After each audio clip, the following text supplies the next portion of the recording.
before we get to the meat report.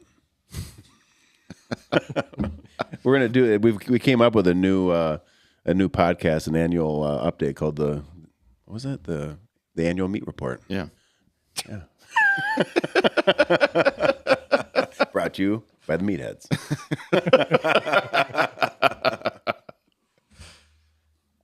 Good. Good. Good morning, Morning. Meathead. Meathead. You did. So I'm going to jump right in because we're talking off air. You were at the summit. Yes. You were at the summit last year, but you missed the first day. Mm-hmm. So you came in Sunday. You did the kind of that introduction to demystifying, working on your bike. Mm-hmm. And then last year you also did the on the bike training. So you did that this year, but you were here for the additional full day, what I'd call programming. Yeah. Mm-hmm. I think you bring an interesting perspective for a couple of reasons because you were new to it. You haven't been through our online training. To the best of my knowledge, don't have kids. Correct. Well, Okay. You do, but you don't. yeah, exactly. Yeah. Girlfriend, right? Yes. Yeah. So what did you think? What'd you take away from the weekend, I guess? Well, first, I thought it was pretty cool to see the excitement that everyone had and the passion for what they're doing. I mean, that was cool to see. It instills faith in the cause when you see people approach it from that kind of perspective. Mm-hmm. I thought that it was cool to also get like educators and doctors involved, just to kind of bring their expertise to the table. Mm-hmm. Their professional perspective. Exactly. Yeah. Mm-hmm. And I very much enjoyed the event, and I thought it was very illuminating. So for somebody who I'd say largely to the youth stuff, you've been for the most part uninitiated. Correct. You're not like deeply immersed in the programming or the mission or even the narrative for that matter. Mm-hmm. I mean, from Noah, Mark, and I and other people maybe that visit the shop who are associated to us, Mm-hmm. you kind of know what the umbrella organization is all about with 906, and you probably hear more about the trilogy events, Mm-hmm. I would think, than you do of the youth program. Generally. But so for you coming in, saying the uninitiated, if you had to go back to the shop now and somebody asks you about 906 Adventure Team, has this weekend changed how you would describe the Adventure Team, or has it added a dimension to it, or how has the weekend impacted your understanding of what we do as you head back to Oshkosh today? I think what it's done is just give greater context. So when I speak about it, I feel like I have a little bit of a surer understanding of what I'm saying, instead of just kind of repeating what I have been told. That makes sense. Yeah, in the past, I would kind of just tell people, it's like, oh, well, it's kind of like Boy Scouts, but on bikes. In that it's taking an activity that's based in the outdoors and using that as a method of trying to build important life skills, resilience, and being able to think critically and that thing. Autonomy. Yeah. Character traits. Exactly. The Boy Scout reference is interesting because I know we're followed, at least locally here, by some of the troops or people that are associated with Boy Scouts, and I was a Cub Scout. I was a Boy Scout. There's some similarities, and there's some differences. From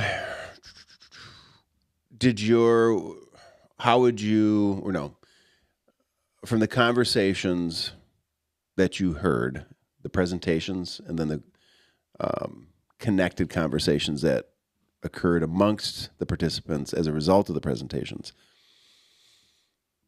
what's your take on the challenges that we face, I guess, with kids, or what we think, or what 906 is trying to do? Did you get a sense of that, a better sense of it? Yeah, I think it's in a strange way. I suppose maybe the difference between the Boy Scout thing and the 906 thing is that Scouts tends to have a very strong emphasis on being an individual, but part of the unit. Mm-hmm. And it's like you're very much contributing to your patrol, your troop. Mm-hmm. Whereas 906 tends to have that you versus you kind of Mm-hmm. mentality.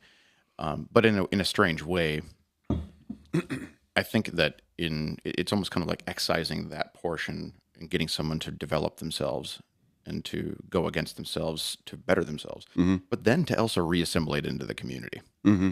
And the more developed you are as a person, the more capable you are of integrating yourself back into the community and giving back to it. Mm-hmm. So whereas I think it was kind of mentioned that there's a lot of this kind of closed off nature that kids are having these days, or locked in on their phones and stuff. Yeah. If you are a more well-rounded and developed person, you can then kind of reintegrate back into the society around you, be able to give back more. Right. You know what I would say that I feel is different for us is 100%, if somebody doesn't know this and they're completely missing the boat, that we are encouraging what I would call or refer to as like individualism, to be independently sort of sovereign and confident and strong and resilient on your own, not requiring a group for safety and sense of purpose and meaning. Like, we're trying to help people develop that individually, and then bringing them together at events or youth programming. And I'd say the difference is, and when we're bringing people together, I'd call it more of a values-based community where there's agreed upon rules of engagement. It's not the Wild West like the rest of the world is. But, and then I think the other shift is, and this is a little nuanced, I guess, but it may be part of this is what I'm hoping, and maybe reality versus hope are not the same. It would be that,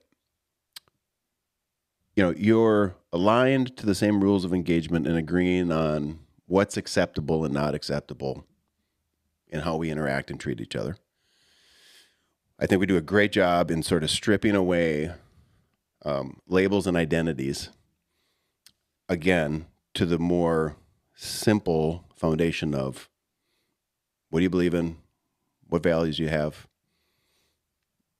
what's your picture of the world, stuff like that. Not competing against others for a thing or to win something. That comes back to the you versus you. So I've often felt like if you create a community of 10,000 people that are solely bought into you versus you, we're not here to fight over a finite piece of success. You, in effect, by bringing those 10,000 people together, have made success more readily available for all, because they're just there to figure out for themselves what their idea of personal success is. And they're more likely to be collaborative instead of adversarial, because they don't, we're not saying there's anything that's limited here. Does that make sense? Yeah. It's hard to unpack. It's so fucking nuanced. I suppose there's also an element of like stripping away an ego. For sure. And I think that that's actually what's made room for, we touched on the numbers. The ego, and it's not that the ego gets removed because you need ego, but it's not like this toxic ego that is, that will go into groups and scenarios and doesn't care what it breaks or who it harms on its way to get what it wants. Does that make sense? We talked about that actually. Well, we said that in reference to some parents at the summit, how there are parents out there who they're really just in it for their kids in life, in a team, in a organization. And they'll come into that and they're going to bump around and they're going to dominate people, and they're going to they will try to change the organization if that's what they feel benefits their kid, whether it's good for the organization or not. They will alienate other people, relationships. They'll push people out, and they'll do that all for their kid. And then as soon as their kid is done, they're all gone. And then it's like you're continuously leaving with rebuilding from these types of people. in a lot of youth organizations. Yeah. Frankly, Having been in the Boy Scouts, I can attest to that. I'd say almost 100% anonymously. People, whether they love what we do or not, they will acknowledge it's run completely different from any other youth activity, sport, organization that they've ever experienced with their kids. Completely different, completely unique. And except for those who leave because they want to go chase something else or because they want to chase something, people really enjoy it. They love it. Yeah. How could we do it better? What could we add that it didn't have? The summit? Yeah.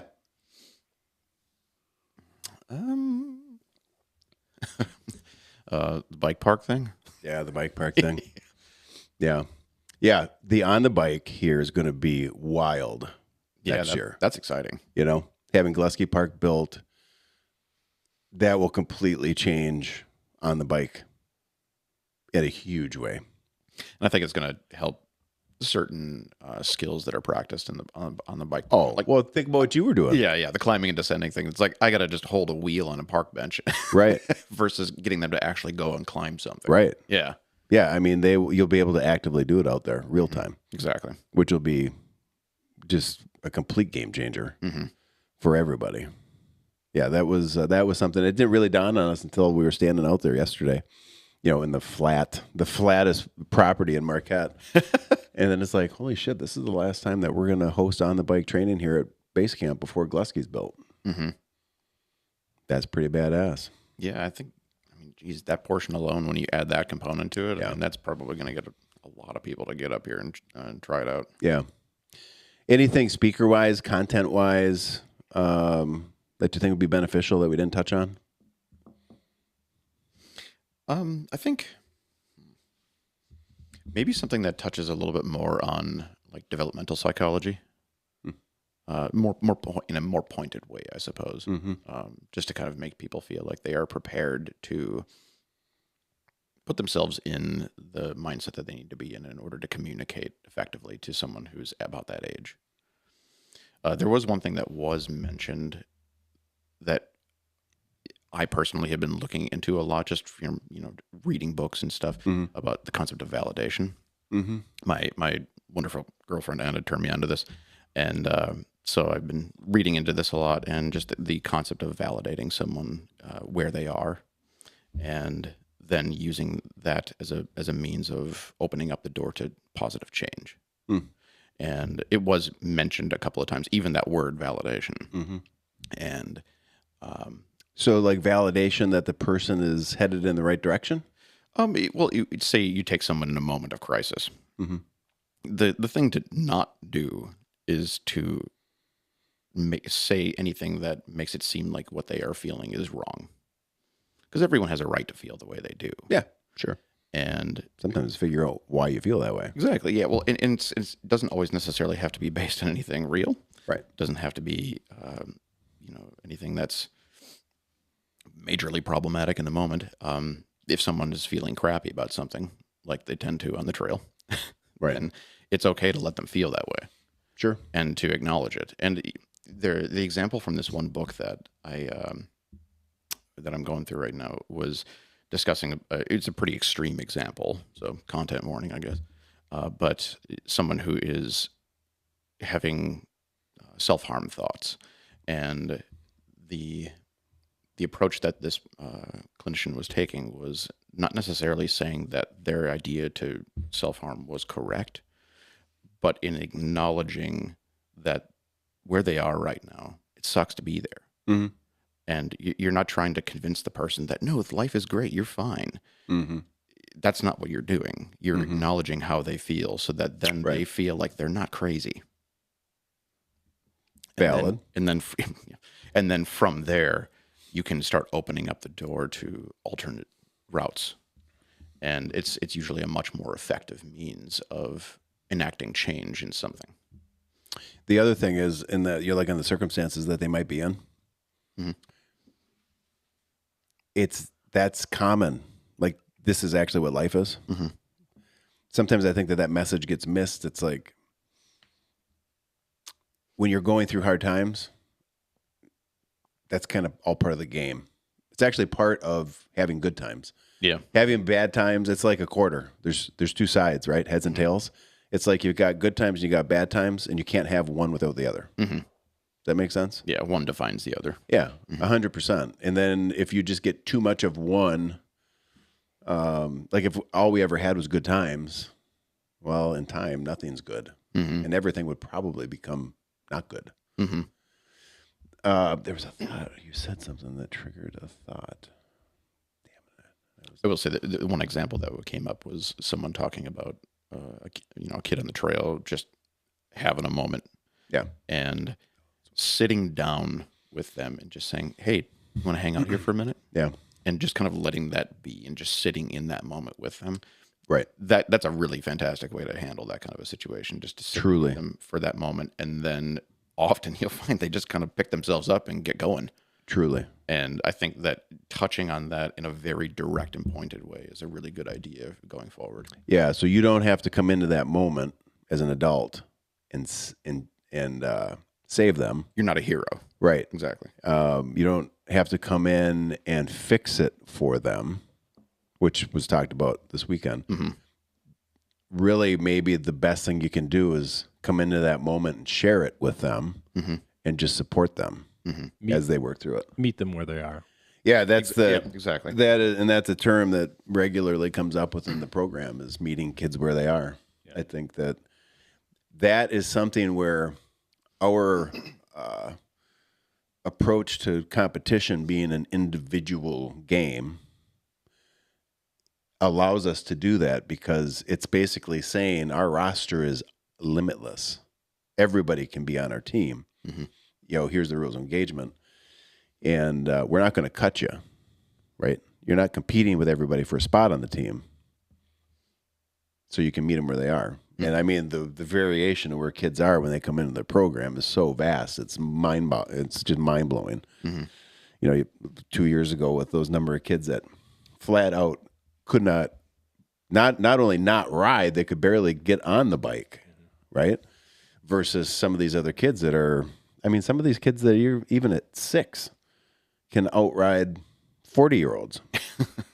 That's fucking crazy. It's just mind blowing.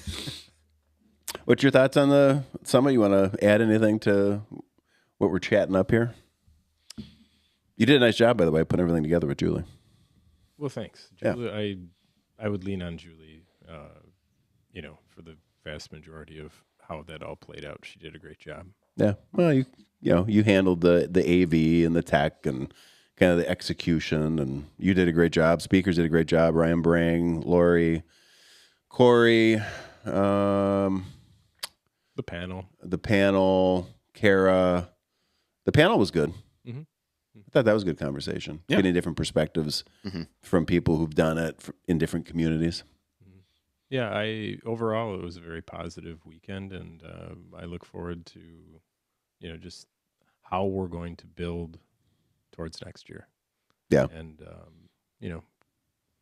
improvement. Yeah, just make incremental improvements, and yeah, I think I drive Julie crazy sometimes because she was, she likes feedback. She likes to know how things are going, and if I see something that could be better, she wants to know, which is great. Mm-hmm. But as we were starting the day Saturday and through the day, she's looking for feedback. I really didn't have anything to share. I thought things were going well, but my head was already on next year. I was already in 2027 mentally thinking like, what are we changing for next year? What are we doing different for next year? That's that continuous cycle of continuous improvement that is continuously at play. And you can't, the funny thing is, like, it's hard for me sometimes to be right there in the moment. I mean, I'm there, but you can only figure out how to do it better or what to do better while you're there, because your memory, once you're out of it, 2 days later, Mm-hmm. it's just different. So it's just this perpetual torture of doing, and while you're doing, figuring out, well, we should have done this. We'll do this next year. I feel like that's kind of the burden of leadership. Yeah, I mean that might be it. Yeah, yeah. Yeah, there was the number of people that were there for the space that we had. It really flowed really well, I thought. Yeah, the space has been good. If we're going to grow, we'd have to go into a new space because it's not going to handle any more people. We've had a few more people in there in the past, I think last year, and it gets pretty cramped fast. The thing we have to solve, where I'm going with this, you know what I'm going to say. The audio. The audio was good, but I want wireless because I like to move around. Yeah, there was someone commenting on your propensity for moving around everywhere.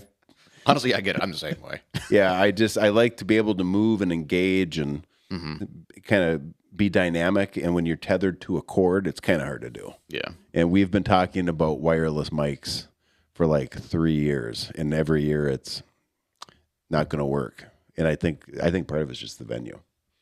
I mean, it's also probably the equipment we have. It's a tough space. Yeah. So we got to solve that. We need wireless. Fucking drives me crazy. How did you think people took the mechanic stuff? I hope okay. And do you think on that piece, because this is your wheelhouse, like if we were going to say, hey, Sean, for next year, we want to do a better Mechanics 101, how could we do it different and better? You're on the spot. I mean, I suppose an obvious answer to that would maybe be just have everyone bring their bike and then have it staffed with a bunch of people who kind of know enough about what they're doing to be able to coach someone through fixing their own bike. That could be good. Or maybe drop a roster of the most commonly encountered problems and then have a very specific exercise geared towards recreating that problem and then having someone solve it might be a good idea.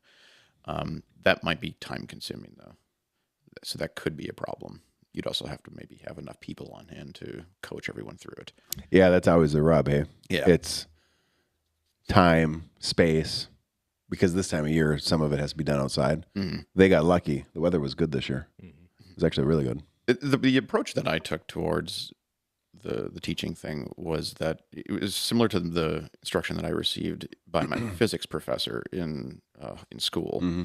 And he was very much about trying to make sure that you had a grasp on the underlying concept and that you could look at a graph that had no numbers on it, just the shape of the graph, and you could determine what was going on. You could figure out how to derive the equation for momentum by looking at a graph that had no numbers on it. Just because you could see the pattern. And I think that when it comes to bike mechanics, you don't need to necessarily know every little tiny detail about what does what and how much does this movement move this over here and how many millimeters and whatnot. You don't need to know that per se to solve a problem on the trail. You need to know how the thing generally functions. Mm-hmm. And then you need to emphasize to people, you got to test what you're doing. I harped on this. I picked up on that when I was walking by. Yeah, it's like the one thing that allows you to be a good mechanic on the trail is if you remember that you have the ability to test what you just did. Mm-hmm. And you can see if what you did affected a change and was it a good change. And then if it didn't, then, okay, it moved in the other direction. I need to go the other way. Just looking at what you do. Yeah. And I think that alone helped to kind of demystify the whole thing. And I remember when I was showing people that, they were like, okay. Like the light. Yeah, light bulb goes off. Mm-hmm. Makes sense. Suddenly it became a lot less frightening. Mm-hmm. Mm-hmm. So no major changes? Do you think if it stayed the same, it'd be fine? I think if it stayed the same, it would still relatively do the job. And the only reason I say that is because I observed that light bulb going on a lot. Probably particularly with your topic, which was derailleurs. Yeah, the frightening one. I mean, that's probably, if you talk about things that are mystified, mm-hmm. It's the derailleur, high limits, low limits, tension, all the things, even just right down to, like you mentioned, if the derailleur has this big scrape on it, and then, looking at it, oh, that's crooked as shit. Exactly. Yeah. So I've deduced that there was some sort of trauma to the derailleur. Yeah, exactly. And it starts with just like learning how to be a detective. Right. And, you understand that there are 3 main concepts for how a derailleur functions. And you go in that order and you just kind of look at it and diagnose it that way. Mm-hmm. What do you think on the mechanic side? Mechanics 101. You were breaking down, right? While that was going on, so I don't know that you necessarily got around to the groups too much. Yeah, I didn't get around to the groups too much. I mean, I overheard some of it, but largely I get the sense that if, what's the most common thing that's going to happen out on the trail? Probably a flat tire. Yeah, that or broken chain. Yeah, but That's not common. But it's really not all that common. Yeah. Brakes. Yeah. Brakes get kind of funny sometimes. Especially if you're doing crusher. Yeah. Eating brake pads. But I think learning how to put a tube in. Yeah. I think that it doesn't take a lot of time. Yeah. It's funny. It's not that hard, but it seems hard to overcome it, right? Until you do it. Right. Especially in a rear wheel. Because you have the chain and the right. to deal with. Yeah. There's some mechanics involved. You got to take the wheel off. You got to get the chain out of the way on a rear wheel. But I think showing and then getting somebody from the audience up on stage who's comfortable and actually feeling it and attempting it, I think it would be worth the time to do that. I think it's a simple repair. I mean, if you had it staffed well enough, you could have stations where people get to try installing a new tube. Yeah. Like everyone gets the ability to attempt it. Yeah. Yeah. You'd have to have the space for that, the time and the staff. Yeah. Well, and the physical resources, the tubes, Yeah. the stuff, the wheels to put the tubes in. That'd be interesting to sort out. When we were, this was back when we were back in the day when we were just a race team. We actually would have it was over at the Fit Strip. It's a loop. It's like, I don't know, 2 miles maybe. And we would train them, the kids, they'd be out racing a number of laps. And when they'd come around mid-lap, they'd be introduced with a mechanical. But they didn't know what the mechanical was going to be. So they'd have to pull up and we'd be like, all right, your tire's flat. Go to the table and fix that. But they'd have to go to the table and fix the tire that's on the table. So they took the tube, they'd have to pump it up. They'd have to take the tire off the bead, get the tube in there, put it back in there, boom, done. Okay, you can get back on your bike and go. To simulate race conditions, mechanical, fixing a wheel, they'd have to come up and maybe it was a broken chain. There were different scenarios. They just never knew which one. They knew something was going to be. I like that because it puts it in the context of the physical exhaustion. It was like real-time pressure. Yeah, that's cool. High pressure. Yeah, it was. And the first time we did it, we didn't tell them we were going to do it. So the first time we did it, when they came around and there's like coaches flagging them saying, hey, stop for a second, put your bike there. You have to fix that tire. They're like, what? I'm going to lose. That's fucking great. Yeah, you might if you can't do it fast. It was great. I like that. Yeah. You get inspired to learn fast. Yeah. We should pull that out at the leadership summit next year. Just like mid-presentation, fucking just hit them with a timer. Throw a wheel on everybody's table with all this shit. Oh my God! You want to see people? You want to see panic attacks? We'd have to actually probably have some mental health professionals come in and have a soothing conversation afterward. Get some therapy dogs. Oh gosh, good stuff. Good stuff. It was a good weekend. There too. I mean, with a flat tire, diagnosing. So you've got one tube in your pack, and if you don't know what caused that flat tire, and you put that tube in, there's a high probability that you're going to end up with 2 flats. Oh, for sure. Yeah. So, and especially if it's somebody who's never done it, because they're going to pinch the tube with their fucking tool, and now they're screwed. 100%. Yeah. And, you're with a group, and the tendency is going to be who's got the most experience. Yep. They're going to do it. Yep. And this goes on and on and on through life. The opportunity presents itself. Oh, that's interesting. And the thing that you just said, and that goes on and on through life. The least capable keeps deferring to the most capable in whatever we're talking about. Yeah. Yeah, there's something to that. Mm-hmm. It's kind of like preparing yourself to do a Winter Ultra. Mm-hmm. I remember there were times when I was first getting into it, I would set myself up to, go out, do a hard ride, cold ass winter day. Yep. Return to my driveway and find some sticks. Start a fire. Hands are cold. Shit's packed away in my bike. Start a fire. Mm-hmm. Mm-hmm. Because you're going to have to do that at some point. Mm-hmm. High probability. Yeah.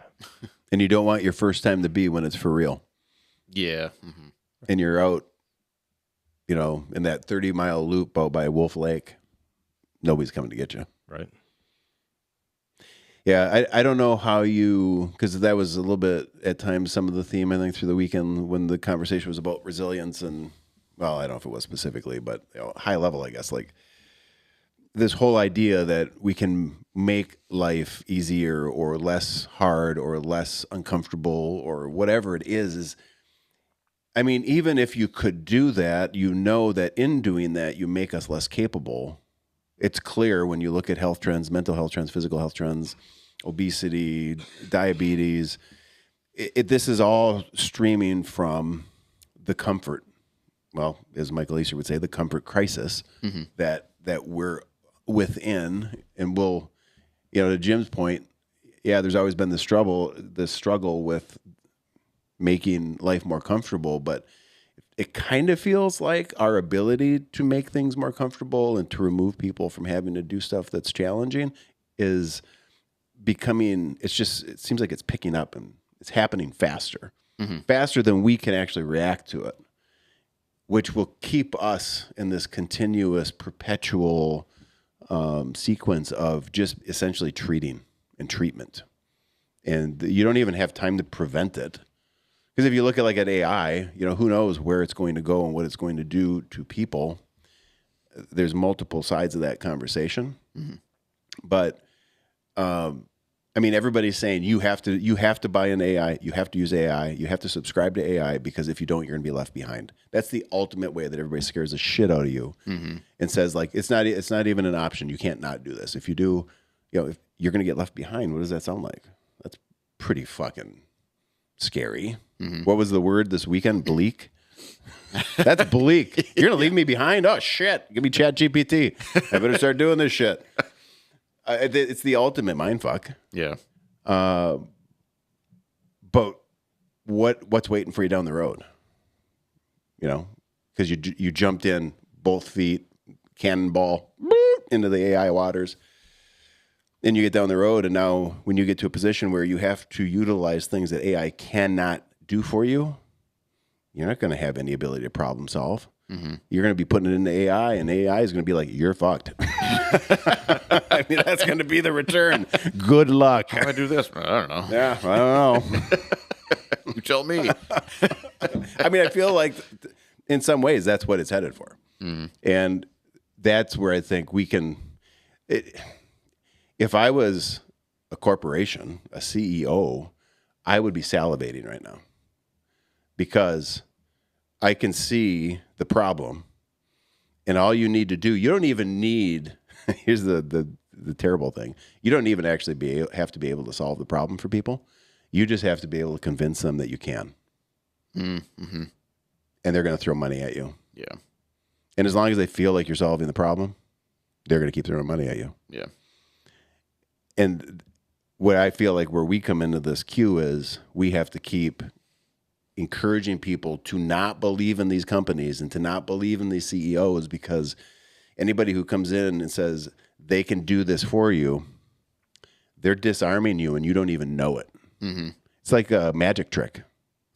It's what it feels like. It feels like a fucking magic trick that I'm going to make the world safe for you.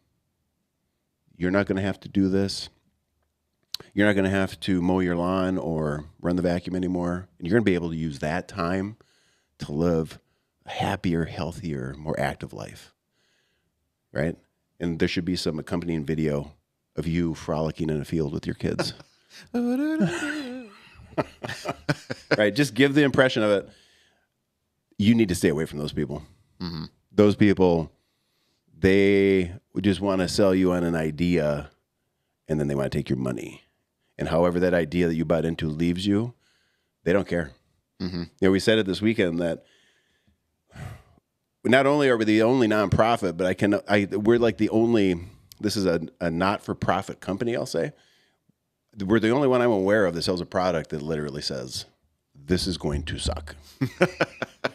You're going to have a terrible experience, and you're going to pay for it. And we keep convincing people to do it. I mean, who else does it? It'd be like you having a customer come in, and you'd be like, all right, thanks. This will be done in 3 months, and when you pick it up, it's going to be completely fucked up. And they're like, yes, thanks, Sean. That's fucking great. Appreciate that. That's the equivalent in your world. Yeah. I'm going to do a terrible job on your bike. It will. You think it shifts bad now? Just wait till you get it back. Yeah. Shifting will be a thing of the past. But you'd be teaching them how to do it yourself or themselves, right? It's almost like you're going to fuck it up, but you're going to teach them how to fix it. Mm-hmm. That's bad for your business model because you probably make money on service. Sure. Now you're not going to have service in theory because you're teaching them how to do it themselves. But you know what I think they'll come back for? You. They'll trust you. Sure. The relationship, the connection. Mm-hmm. And they'll see the shop as a place that invested in them and actually made them feel better about themselves. Made them more capable. Made them more capable. Mm-hmm. Didn't try to hide everything behind the curtain like Oz. Right? Yeah. That's what I hope that we can continue to get out there, because I think you've done actually a really good job with your shop, and I think that's showing in how busy you are. I mean, look at how many times, well, you spent a lot of time in the shop with them. Not that you needed the time, but look at how much time I've spent in your shop. I've benefited from it. I've learned. Mm-hmm. Why would you do that? You know, in theory, like I don't have to go to Oshkosh 4.5 hours from here one way. The truth is I go there because I like being there with you. Mm-hmm. You know what I mean? Like, yeah, at the end of the day, I'm going to go home with a bike that's ready to fucking rock and roll and crush shit. But I could just wait to go get it, not spend the day with you. Mm-hmm. So I think there's something to that. Yeah. That more businesses need to pick up on. Mm-hmm. Like if people start to see your services as something that's making their life better, and you don't have to make them depend on you to do that. Mm-hmm. Anyway, that's in the fucking weeds. Let's talk about lifting weights. Let's get to the meat report. The annual meat report. The annual meat report. Are you ready for this, Psalm? I am. I was just I was a little distracted there for a minute. Yeah, what were you taking a picture of? Well, my cat's outside the window here. Oh, really? Well, a cat. Your cat? The cat looks exactly like mine. It's the community cat. It's just sitting right there. It's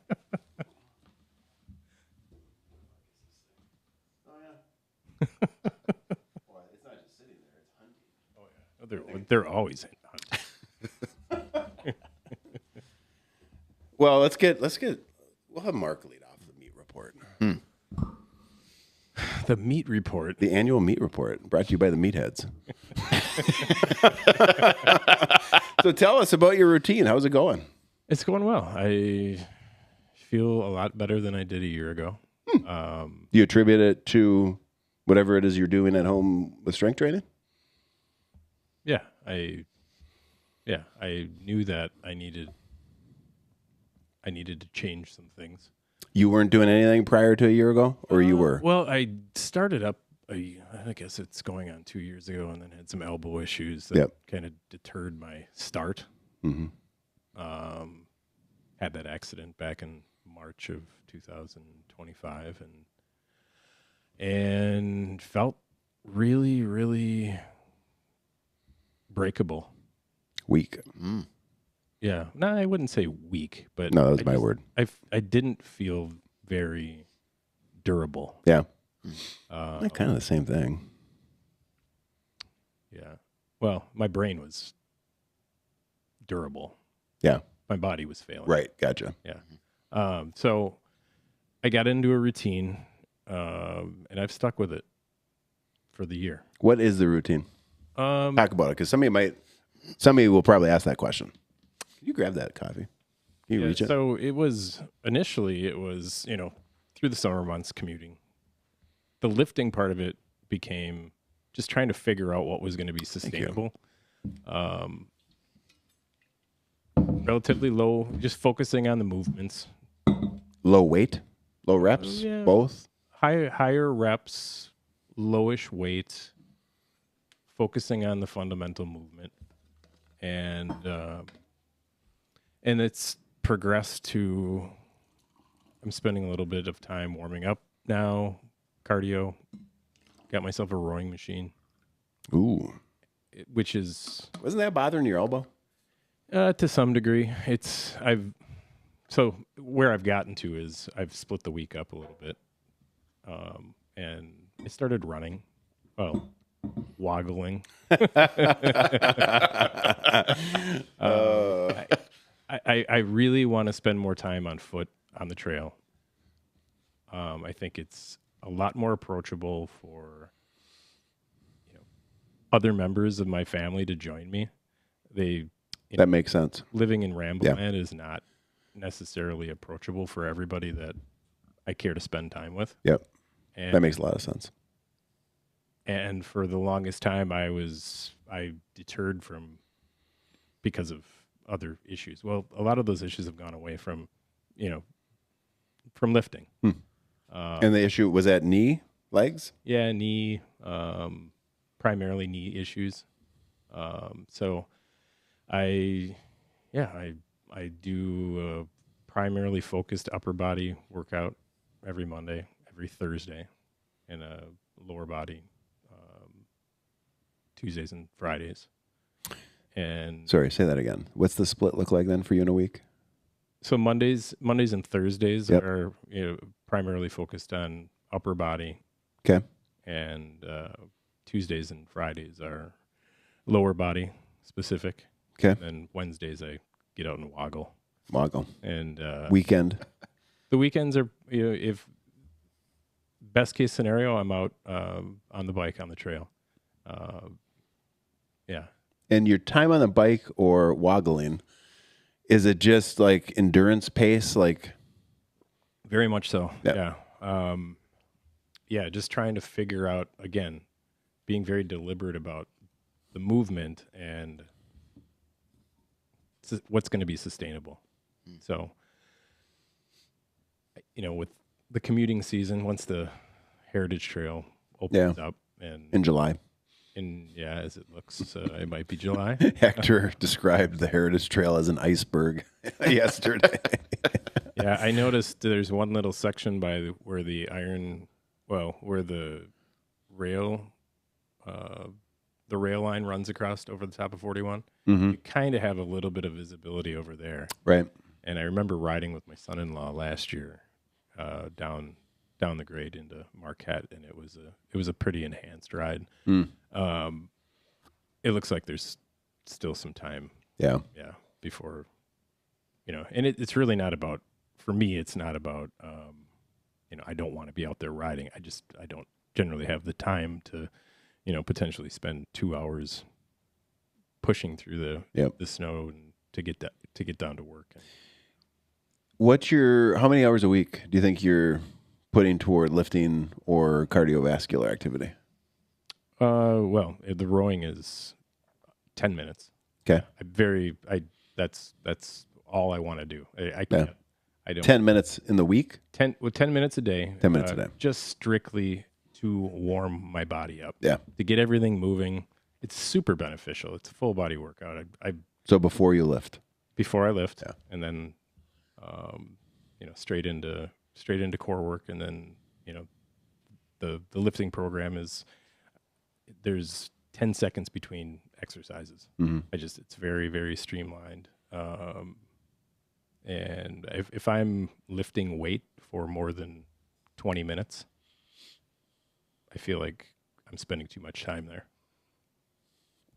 So is it like 2 hours a week if you rolled it all up Yeah, I suppose on so. weights? Yeah. Hour and a half? 2 hours? Yeah, say 2 hours.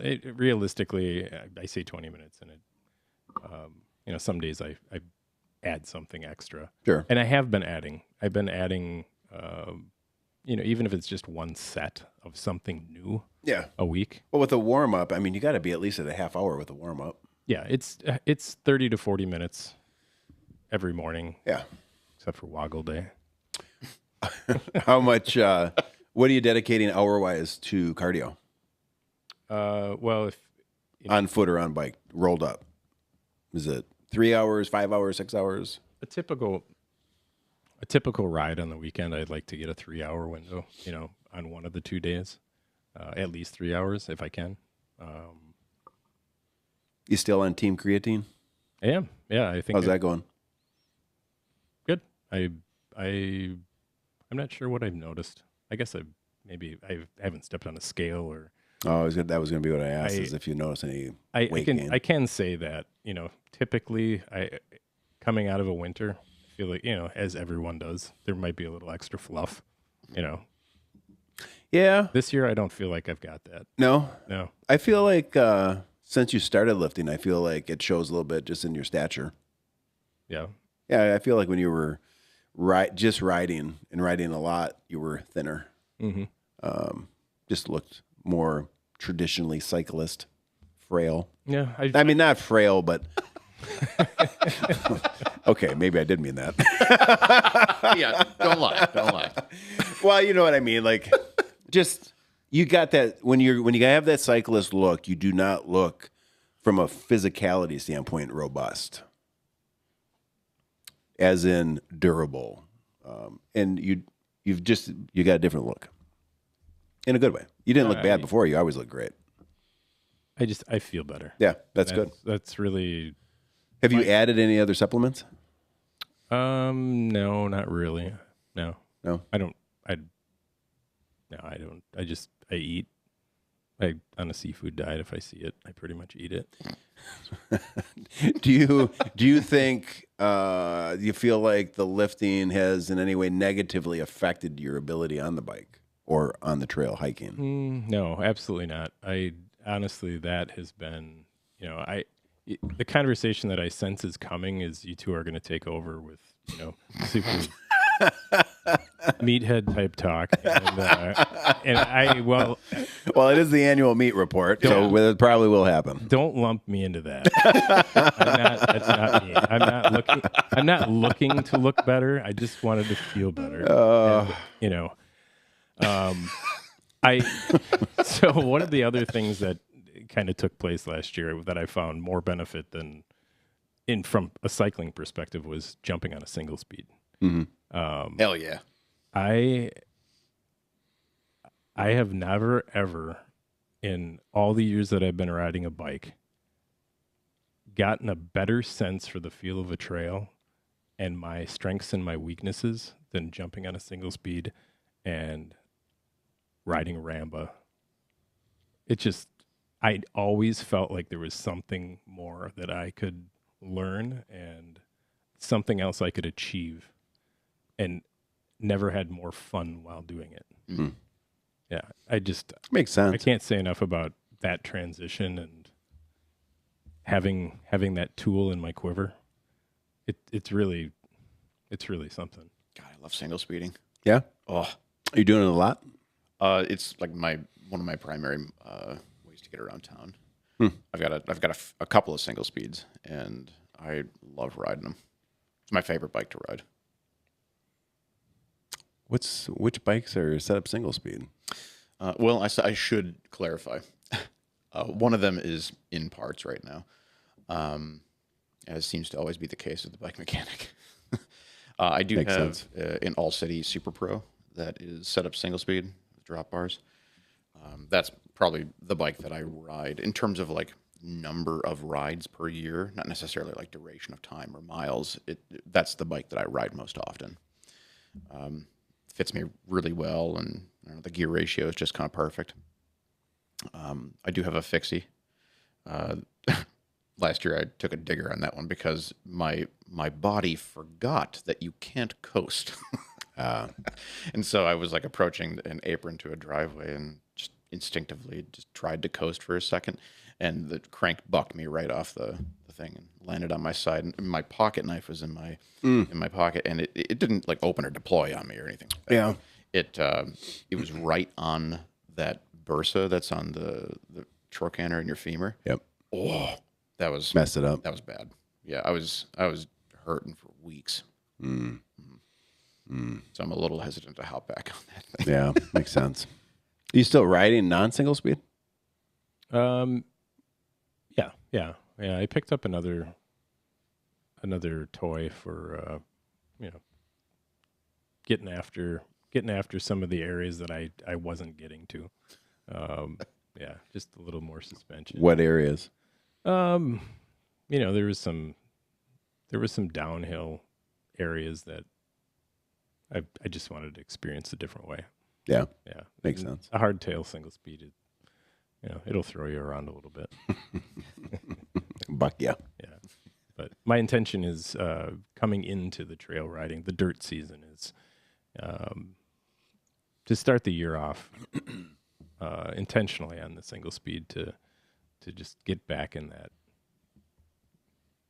development, seasonal development up here.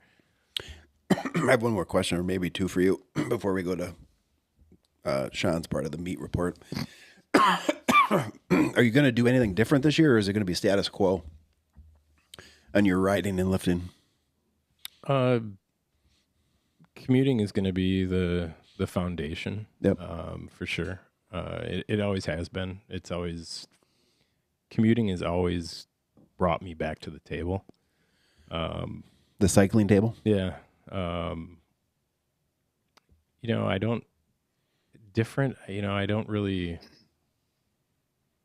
don't have a lot of extra time. Mm-hmm. So I don't, for the better part of the last 10 years, I've identified myself as a cyclist. And I don't want to say it, I sense it slipping away. That isn't my primary focus. I want to do other things. I've got a buddy of mine fixing my kayak right now, doing some glass work on it. Mm-hmm. I really hope to be on the water more often. You were doing that for a while, post-adventurous, right? I was, yeah. Yeah. Kayaking. Before you guys moved up here. Yeah, big water kayaking has always been a big part of my life. So Yeah. There's some places I'd like to see by a paddle that since coming up here. Mm-hmm.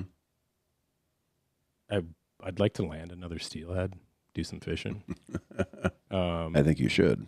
I encourage that. As far as biking goes, though, it's really it's something that I truly love to do it.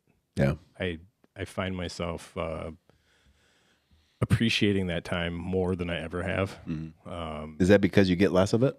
Yeah, I think so. That's part of it.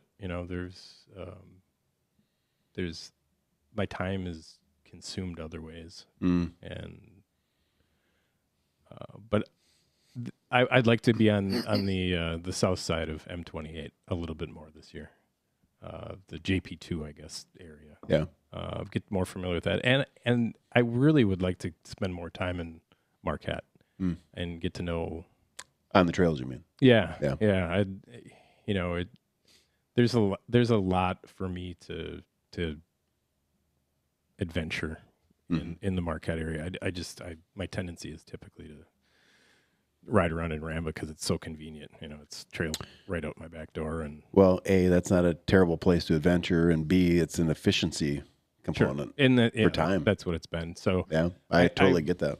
I really, I've ridden the north and the south trails, Margie, plenty of times. Yeah. And when family comes, we have a tendency to roll into Marquette, kind of hit the same trails. Mm-hmm. But I really want to get more familiar with the trail system immediate to Tourist Park. Yeah. And That would help just for bike club. very intentionally. So Yeah. I really feel like spending some more time there will help me with understanding some of the development stuff, just route creating, suggesting, and understanding like realistically how far out the 5 and 6-year-olds can get. Yeah, right. And hopefully that at some point that translates into me just being a better resource within the program. Yeah. Yeah, that makes sense. Well, turning the tables. All right, meatheads, let's go. I put a pause in the MeatHead Report. Absolutely. All right, cool. Got to piss. Do it. Do it. Hey, can you hand me how about you, Sean? How's it going? Pretty good. Status quo? Somewhat. Yeah? Well, no, not really. Okay. All right, let's talk about it. Yeah, this last year I ended up having to just kind of get my lift in when I could because we were busier than shit. And so that took up a lot of my time being at work all the time. Yep. So I would just kind of lift when I was able. And then starting in the fall, I built up some more consistency and got into it again. And then I think in like sometime in November-ish, I got the bug under my butt about going on some sort of like conjugate training system. And Okay. so I wanted to try like a bastardization of like some West Side kind of stuff. Oh, okay. I wonder if that's where this was going. Okay. And so I did a little stint on the whole like max effort method kind of thing. So West Side Barbell, right? Yes. Yeah, okay. Yeah. And for those not familiar, the system kind of has, well, I shouldn't really call it West Side because it's not actually West Side. Right. But the idea there is you have a max effort day, and then you have more of like a speed or repetition kind of day. Yep. And Hey, quick question. Who's the guy that sort of came up with that West Side Barbell? Do you remember? Louis Simmons is kind of the guy who's attributed to that. But I mean, he took a lot of his stuff from a lot of old Russian training manuals that he, I guess, maybe didn't exactly translate very well. Yeah. But the idea here is that you are adapting to maximal effort stuff on a very regular basis. You are lifting very heavy, very frequently. Okay. And how many days a week? It's a 4-day week kind of setup that I had. And how long are the workouts? I mean, I was usually in the gym for like hour and a half at least. Okay. And when you're saying max lifting, is this on a limited number of exercises or every exercise? On a certain exercise. And so for the max effort day, because there's 2 max effort days, there's an upper and a lower. Got it. And so I'd go into the gym on a Sunday, and that was my day one. That was my max effort upper day. Okay. And I would warm up to a new 1 rep max on any given variation of a bench press. Okay. So first week, it was the bench. Yep. And then second week, it would have been like close grip bench or like a pin bench or slingshot bench or something like that. But always the bench. Yes, some variation there. Okay. And I would just rotate every single week what that lift was. And I would usually go anywhere from like 6 to 8 weeks of rotation. So I'd have that number of exercises that I would go through. And then at the end of the cycle, I would go back and repeat it and try and beat all of those PRs. Okay. Did you have a rest week in there anywhere? No. And the idea there is that the regular rotation of lifts is itself somewhat auto-regulating. Got it. Because that's part of the program. Exactly. Yeah. And what you do is you choose the order of them rather intelligently. So if you got like a really, really heavy and stressful movement, you might go then next week a movement that is inherently lighter and less stressful. And you can kind of program this intelligently along the way. Then after doing that maximal effort, I would go and do some sort of practice on either that movement if I needed the practice, or one trick that I would do is I would look ahead to the following week, and I would say, all right, so I know that, today I did close grip bench. Next week, I'm doing a Larson press, and I haven't done those in a while, so I'm going to get some practice in on those. And so I would strip the weight off and do like 3 sets of 3 to 5 on a Larson press. Yep. And Just for form.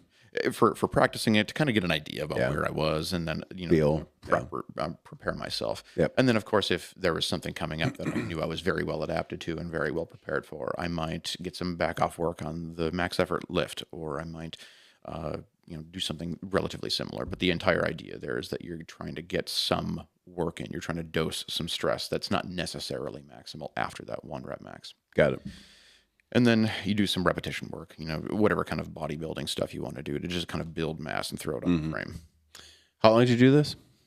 Because you said around November you started, you got the bug? Yeah, I got it all the way through into like February-ish. Oh, okay. So you just recently started doing something else? Yeah, and the reason is because, everyone, of course, is probably hearing all this, and you think, oh my God, maxing out every week. And like I said, because of the way that you program it, it's not the worst thing in the world. Right. What did me in was the moment I started including overhead elbow extension exercises. So things for like emphasizing the long head of the tricep. Yeah. That was what did me in. And Elbow. Yes. Uh-huh. And the issue, I should have known this was coming, because it's not the first time I've done that dance before. Yeah.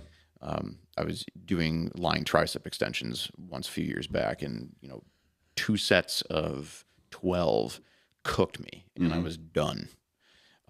And I get this like really bad tendonitis that flares up in the distal tricep tendon. Sound familiar?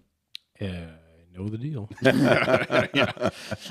And so It sucks. Yeah, I was dealing with that, and I ended up not being able to bench anymore. I couldn't overhead press. Oh, geez. Yeah. At all? At all. And Wow. There was one day where I was in there and I was doing I think it was close grip. And of course, that's more of a tricep dominant pressing movement. Yeah. And I finished it and I was like, I'm fucking done. Yeah. I can't do this anymore. And so then I hopped off that and just like recovered for about a week, and then went into something that I thought was a little bit more sustainable, just with the eye ahead to the summer that was eventually going to come. And wanted to try and do something that's a little bit more of like a sub-max kind of method. And I am still not benching, not pressing. I did some physical therapy for it, and it's getting better, and I probably could start, and I probably have been able to restart those things for a while now, but I'm playing it pretty safe. How is physical therapy having you address it? Because the whole elbow thing, I think, is something that people often run into. For the tricep tendon specifically, it was kind of starting off with, the normal, like, stretching and doing some isometric work with it. So, if you go up to like a table and have your elbow at 90 degrees and you just start pressing down. And if it starts to flare up and bother you, stop. Yeah. Because you don't want to re-irritate it. Yeah. And just continue to introduce that until you can start to do it pretty reliably without having to stop, and each repetition be like 30 seconds long. Mm-hmm. And then from there you go into eccentric work. So things that you lengthen under load. Things I would do for that would be like just like push-ups that are just the negative. And then, you just kind of get onto your knees and get back up into the top position and go back down again. And then slowly start to introduce concentric work as well. The thing that has really helped lately is blood occlusion training. So Say what? Blood occlusion training. Okay. So this is something that a lot of bodybuilders will do for things like bicep work. And it's a little frightening because it uses the dreaded T word, tourniquet. And so you wrap really high up on the arm to not necessarily completely cut off, but to restrict the blood flow. And then This is getting wild. Yeah, you guys are. Whoa. Okay, I'm ready. And so then you would do a set of very high repetition work with very low load. And so I've got a little like pulley and cable system that I can hook up to my squat rack, and I just loaded 5 pounds on a weight pin and would just sit there and do cable extensions with my elbow, and just do a set of like 30 to 40 reps, and then by the time I'm done, I like have to remove that because it's getting pretty uncomfortable. And then when you open that back up, the whole area reperfuses with fresh blood, fresh fluid, and fresh nutrients. And because tendons don't have their own circulatory system, when you like go back, when you get all that fresh fluid back in there, it does help promote remodeling of tissue. So it's kind of a way to flush everything out of the area and get fresh nutrients to the area. How'd you come across that? It's actually an old method that's been used a lot. There's a couple of coaches that I paid attention to who said that they would do that for if they got like a really high, especially strong men, how they're doing overhead work all the time. And sometimes the whole tricep tendon can be a problem for them too. Yeah. So they would just do that and just pump a whole bunch of blood into the area to help kind of promote the healing and the remodeling of the tissue. What are you doing on supplements? Anything new? Or the same old? I'm doing some creatine, of course. Yeah. I take glucosamine and chondroitin for just general joint health. And then that's pretty much the majority of it. You doing any like L-glutamine? No, I'm not. Have you? I think I did once upon a time. Yeah. I was just curious if you notice any difference. How are you? Yeah, I've been taking it. I can't really pick up any noticeable difference. I've been on one, let's say, container of it, so maybe approximately 90 days. Nothing's jumping out. Yeah. I mean, granted, it's probably a overly simplistic viewpoint, but in my opinion, if there was ever anything out there that would produce a fairly noticeable result, it's probably illegal. It's probably true. That's probably true. So how are you... have you, or do you hope to, or maybe you're not, balancing the weight training with cardiovascular training on the bike stuff, off the bike stuff? Where's that fit? Right now, occasionally, I'll just head out for a little ride around the area. Gotcha. My time is so occupied by being in the shop, and especially right now. Well, and Pedro's hurt, right? Oh, yeah, definitely. He broke his thumb. Shout out to broke-ass Pedro. What's up, man? Young smut. It's one of my favorite T-shirts, the one that Devin made, where it's got his face gone. But yeah, we're pretty darn busy right now, and so occasionally I will be able to get out and do a little ride around town. Otherwise, it's like I just show up for the bike packing trips, and it's like, I haven't rode a bike for a week or two, and then suddenly I've got a 60-pound bike that I have to ride like 60 miles. Yeah. How are those trips going? Wonderfully. Yeah. We just this last weekend we did our intro to bike packing ride and left from the shop after shop close and rode all the way up to High Cliff State Park. It's about 29, 30 miles. And we had a lot of fresh faces. Yeah, it was really cool to see. And everyone was super jazzed on it. Yeah, it was a lot of fun. Pulling new people in. Yeah, exactly. It's good. Well, it was a really well-structured thing, too, because 2 weeks prior to the ride, we did a seminar on bike packing, just so that people could kind of come in and ask questions, kind of figure out, what gear do they need, how do they take gear that they both have and or might need to get, and then how do they put that on the bike? Yeah. And how do they carry it? Yeah. Because that's one of the biggest How questions. to pack the bike. Yeah, we get that question all the time. It's like, hey, what's the best way of doing this? And it's like, well, it kind of depends on what you want to bring. Yeah. Depends on a lot of things. One thing I'd say it's universally true is don't put a bunch of shit in a backpack and put it on your back. Yeah. Not a fan. We had that happen. Yeah. There was a ride we did across the lake in February. We just rode across the ice. Yeah, you sent me a video on that. Yeah, it was pretty sick. And we just rode across Winnebago and then camped out overnight in High Cliff. And we did have one guy who was like, "Hey, I don't really have bike bags and stuff. Can I bring in a backpack?" And I was like, "Sure, You can. You can. You certainly can. Just be aware." It's maybe not the ideal situation, and here's why. And it kind of listed out the reasons, and like center of gravity, and then also breathability, and like your back gets wet, And undercarriage. Sure, Friction. Yeah, it's hard to manage sweat without anything on your back, let alone add a 2-foot thick piece of insulation. So how'd it go for him? He was the one who had to pull the ripcord. Yeah. Yeah. At one point, just stepped away from the fire. Yeah. Instantly got that chill and just couldn't shake it. Done. Yeah. Yeah. Let's go back to the lifting thing for a minute, because I want to ask you a question. Mm-hmm. So lifting is your thing, or not the thing, but it's one of your things. Yeah. I would think that it is something that you sort of depend on as a pressure release. It's ingrained, I think, in the way you live. It's probably somewhat tied a little bit to just to how your view of yourself, how you feel about yourself, and whether that's lifting weights or cycling or running. Anytime somebody runs into a scenario where an injury is now preventing them or inhibiting the ability to do what they really rely on, it can be problematic. So how have you managed that? At first, it was pretty disheartening because my goal for a while has been to knock off that 405 bench. Yep. And I've got close. I mean, I think my all-time PR is somewhere around like 370, 375.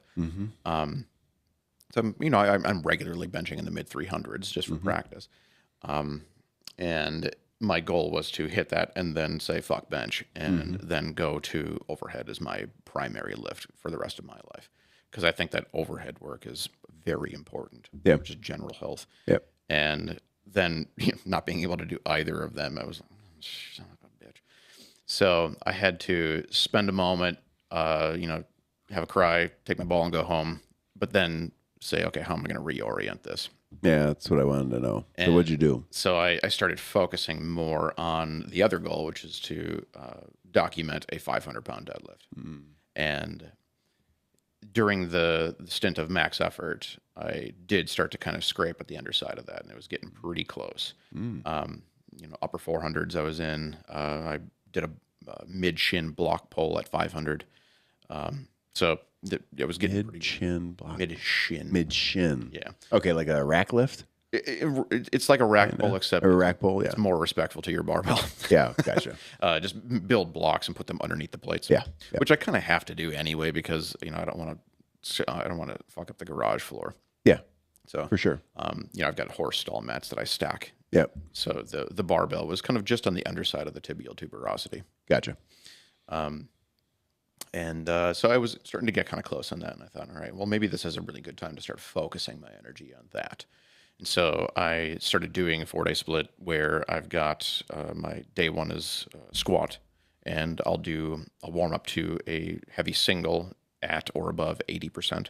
And then I do some back down work, usually like 4 triples at around like 70 to 75%. And a lot of that is just kind of technique work and ingraining the motor pattern, becoming as efficient as possible, and lifting fast with like a lot of volitional speed. Yep. Speed work. Exactly. And then, I do some other work, usually back related. Yeah. Rows, chin-ups, that kind of thing. The rows weren't bothering your elbows at all? No.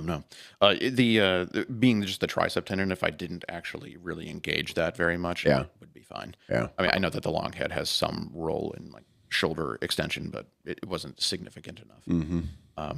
At first, I did have a little bit of some epicondylitis that was going on along with the tricep tendon. So I did my chin-up protocol for that and knocked that out. So it's good now. What was that called? Pin firing. Pin firing. Yeah. It's an awful procedure, but it's very effective. And what is it? So essentially, it's causing a massive amount of acute stress and damage to an area so that chronic problems get healed up in the process. It came to me from this Mark Ripito, the guy who did Starting Strength. Yep. He talks about this, and because he spent a lot of time in the equine world, and before the advent of like really good modern veterinary sciences, if you had a horse that was your workhorse, literally, and it would develop something called a bowed tendon. It's kind of like think of it almost like our Achilles tendon, so to speak. It would be this massive inflammation on this tendon that would like render the horse useless. The only thing it was good for was just eating your resources. And so you either had to shoot the horse and take the loss, get a new one, or you had to figure out a way to fix it. Right. And what some dude did was take a hot poker, That sounds wonderful. and singe all along the sides of this bowed tendon to cause a massive amount of acute damage. And during the healing of that burn, it would heal up all the chronic inflammation. Gotcha. So what I would do is if I'm able to do like, a set of 10 to 12 chin-ups just all out, then I would start by doing, I just did 10 singles. I would maybe walk 100 feet in between each single. Yeah. And then I would come back 3 days later and do 15 singles. And then a few days later, 20. And then I would go back to 10 sets, but of 2. And then build up again, and then to 3, and kind of work my way up again. So it was always this undulating thing of like 10 sets, 15 sets, 20 sets, and then go back down. And progressively building. Exactly. Yeah. And eventually you build up so many repetitions, and midway through this workout, your elbows are on fire. But about 3 weeks into it, gone. Between the time that you took that you had a good cry and took your ball and went home, how long did it take before you kind of made that shift, adapted, and got back to work on something else? Because you're pretty, like, you seem when we talk about what you're doing, whether it's here or just messaging and texting, it seems like you're always you've got something you're working toward all the time, right? Yeah. I honestly, I think it was probably like a matter of minutes. Yeah. When I had to, I remember the session when I unracked the bar, took it down, and the moment that I got past 90 degrees of elbow flexion, it just really was on fire. And I think I did complete the lift. I racked it, sat there for a few minutes, and went, fuck this, I'm done with it. And unloaded the bar, and then loaded up the squat. So you at that point, you're completely changing your program, right? The focus. Exactly. Yeah. And so then, like, that's how I got into my current program, is just figuring out what I was going to do. So like after that squat day, then day 1 of my lift, then I'd go into deadlift, and then that's my primary deadlift day. And it's the same protocol that I do for squats. So right now, still going through therapy for the elbow? I'm done with the physical therapy. I'm just kind of doing more stuff like at home on my own for just practicing and making sure that it's solid, because I don't want to have... but when I go back into benching, I want to have it be so that in my day-to-day life, I don't feel a single bit of evidence that there was ever a problem. Got it. So what's your program look like right now? What are you doing right now? So it's that day 1 for squats and then some back work. And then I do deadlift is day 2. And the only difference in the protocol between those, it's just the progressing scheme. So instead of, like, for squats, I might add 10 to 15 pounds a week for that top single. And then the back off triples are always the same weight. Okay. Because they don't technically need to progress. They're still close enough in weight to constitute as a stress or a dose of stress. And then the deadlift, I might push that by about 20 pounds a week. And so then that's aggressive. I start with I'm starting only at 80% for a single. Yeah. And then, 20 pounds, and I do this for 4 weeks. Gotcha. And then at the end of 4 weeks, I reset. So there is kind of a deload that's baked into it, because when I reset, I go back to the starting weight, but I just add 5 pounds. Okay. Gotcha. And then, work my way back into it. Yeah. So usually weeks 3 and 4, which I'm about to start week 4 of my current cycle. It's the most aggressive week. And then the following week, it'll be an easier week. Yeah. Kind of backing off. And then I'll finish off that session with like a couple sets to actual failure of like dumbbell flies, just to maintain some pec mass, so that when I get back into benching, I'm not having to reinvent the wheel. Right. Yeah. Basically maintenance. Yeah. Essentially. What's the duration of the program then that you're, in right now with deadlift and squat and just this? Is it 4 weeks, 8 weeks? I just do 4-week cycles, and then I just repeat the cycles, and then just change the weights. Yeah, bring them up. And I have day 3 and 4, and they're just, again, squatting, deadlifting, but I'll do variations. So like for squat, I just squat, but I just do like maybe back squat, front squat, hack squat, low bar back squat. Okay, yeah, that's the one that agrees the best with my anthropometry. So your goal is a PR deadlift at 500. Are you going to keep on this progressive program until you hit it, or? I'm going to keep working on this program until it becomes apparent that I need to change it. Okay. Yeah. What would make it apparent you need to change it? Like if you stop progressing? Yeah. Start failing a weight on a regular basis. Yeah. Or if the rate of perceived exertion on, say, one given jump is massive. Like, say one weight 1 week is feeling like, it's a 5-rep max that I'm just doing for a single. And I'm like, yeah, this is feeling great. And then the next week, it's like a bone-on-bone 1-rep max, and it's only 20 pounds different. I'm like, all right, there's something going on here. Yeah. But generally, in that case, what I would probably do is just figure out, do I feel like shit going into the gym, or do I feel fresh and it's just heavy? Right. And then in that case, that would tell me what to do in terms of the dose of stress. Do I need to increase it or decrease it? Yeah. Okay. There was a question I was going to ask you. Oh, so you're, a lot of people use a coach to put together their programs, or a trainer, or they'll buy a book and follow the program, blah, blah, blah. How are you structuring you write your own plan, right? Mm-hmm. You kind of are continuously looking and reading stuff. Mm-hmm. But how do you create a starting point to draft a 4-week plan? It helps to have a long written history of your training. And so I think I'm on my 3rd notebook right now. Mm. And every session I just record everything. That goes back how far? I started the physical notebook the week after I got back from my tour out to the East Coast in 2019. So before that, I would do just like apps on the phone, or record something on like the Docs program on my phone, and I would write all that stuff in there. But it was kind of always haphazard in the past. Is this in a physical book? Yes. So no books? Yes. Pencil and paper, and I make sure that it's pencil, not pen. Okay. Why? Well, first of all, I'm an idiot, and I maybe you're a meathead. I am maybe mildly dyslexic. So. You should have like a rock that you write on. There's like a giant boulder in the backyard, carving into it. Looks like someone was trapped in a prison with a check mark. Hieroglyphics. This is you crying. This is the day that my tricep tendon started to hurt. Yeah, exactly.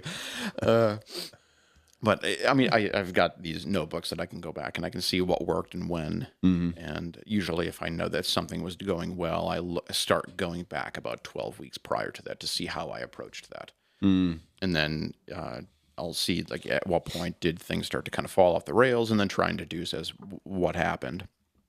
And then go from there and kind of figure out, all right, so I know roughly where I am now because I've been doing it for so long, and I kind of have a good idea about where I'm at. Mm-hmm. So then I just kind of figure out a good starting point from there. And generally I try and start a little bit conservatively. So, if I'm estimating that, hey, my 1-rep max for deadlift right now, gun to my head, probably like, 460 or whatever. Mm-hmm.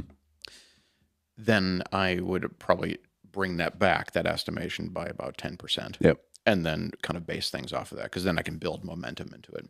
Mm-hmm. And honestly, if you're even like 40% of your 1-rep max, if you are like working in the technique and you're practicing the movement and doing so with some decent speed, you're still going to get good benefit out of it. Oh yeah. I mean, strength is force production. Mm-hmm.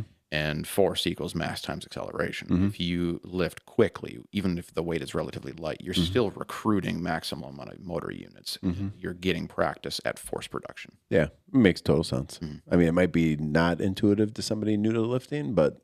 Well, honestly, when I learned that, it was a little bit of a mindfuck for me, because I was thinking to myself, okay, a 1-rep max is a slow, grindy thing. That's what you need to practice, is slow, grindy things. Yeah. And when I finally looked into it and saw a little bit more of the science that's going on, the research that's being done on it.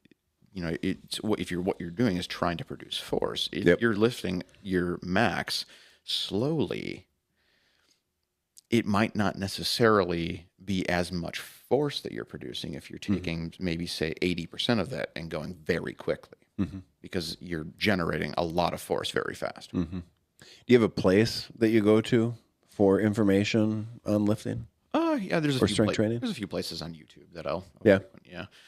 Like people you follow? Yeah. There's let's see. I mean, I started the whole journey on Starting Strength, so I'm definitely a big fan of their stuff. And while I've gone probably away from what they would likely prescribe at my lifting, at the point of my lifting journey, I still do respect the process that they have, and I think that it's probably the best thing for a beginner to do. And then there's a couple of other coaches on the internet that I think are relatively intelligent and they have some good things to say. Right now, I'm kind of looking at things that are being put out there by some dude named Ben Johnson. And it's kind of in line with what Mike Teixeira has been talking about for a long time of like submaximal effort and like using RPE as kind of a gauge for auto regulation. And that's where do you stand on RPE? I think that if you use it loosely, it's probably a better use of it. If you try and get too myopic with it, that's when it can go off the rails. And going back to the benefit of being submaximal and lifting very quickly, I mean, if you're relatively close and you're within that window, doesn't fucking matter. You just add a couple sets of some submax work to increase the stress. And so that you just pay attention over the weeks to how things are going. Yeah. And you need to kind of look at it from a little bit more of a zoomed out perspective. For me, I still do kind of work off more percentages than anything, but RPE is just, it's more or less something that I'm just observing. Yeah.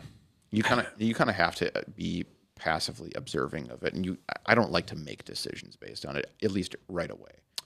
If I start to notice something over the course of like 3 or 4 weeks, then I start to see the pattern.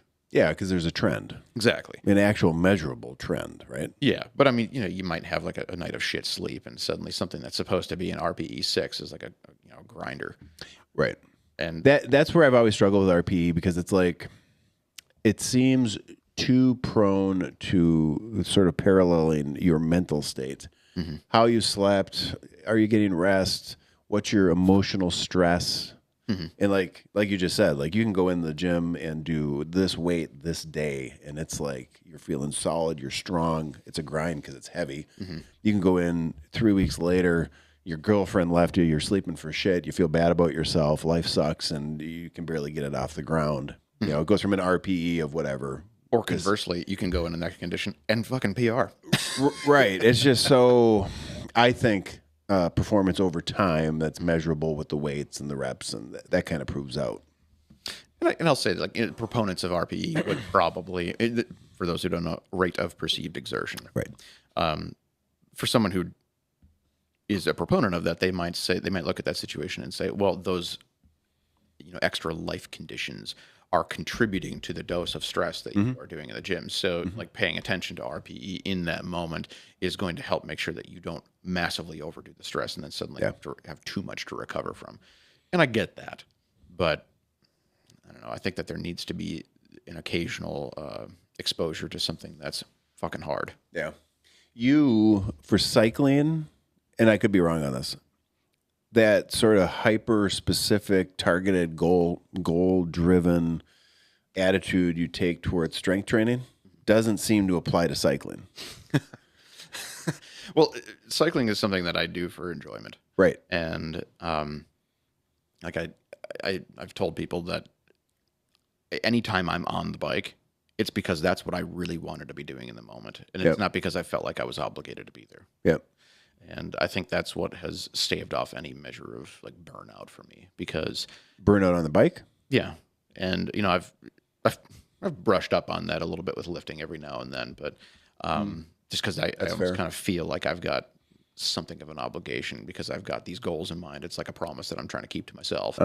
And I never felt that way on the bike. And just being on the bike has always just been about enjoyment for me. Is that where you're at on the bike? Yeah, I'm still looking for something. I don't know what it is, but I feel like on the bike. Yeah, I want to go places. Yeah, yeah. I miss living off the bike for days. Yeah, I miss that, the disconnect, and that break. Yeah, well, being at a fitness level where you can truly get out. And fitness not being a determining factor. Right. Yeah, just being consistent. Like I clearly am not in that world. But yet. Again. But is that why you've never I just want to ask the question. So Sean, as far as I know, is not taking a super serious measured approach to cycling and training. Mm-hmm. And you and I have talked about it many times, and I don't think you have. You just would go out and you would ride your bike. Mm-hmm. Is it similar reasons or different reasons? Mm. Because you are the things that you want to be good at, like, you are targeted, you are measured. Mm-hmm. But then on the cycling, it seemingly you have not been, but you've been fit, so it's not like you needed to be. You know what I mean? Yeah. I have this vision of riding a good distance, getting outside of my head, Mm-hmm. pulling a fishing pole off my bike, catching a nice fish and cooking it.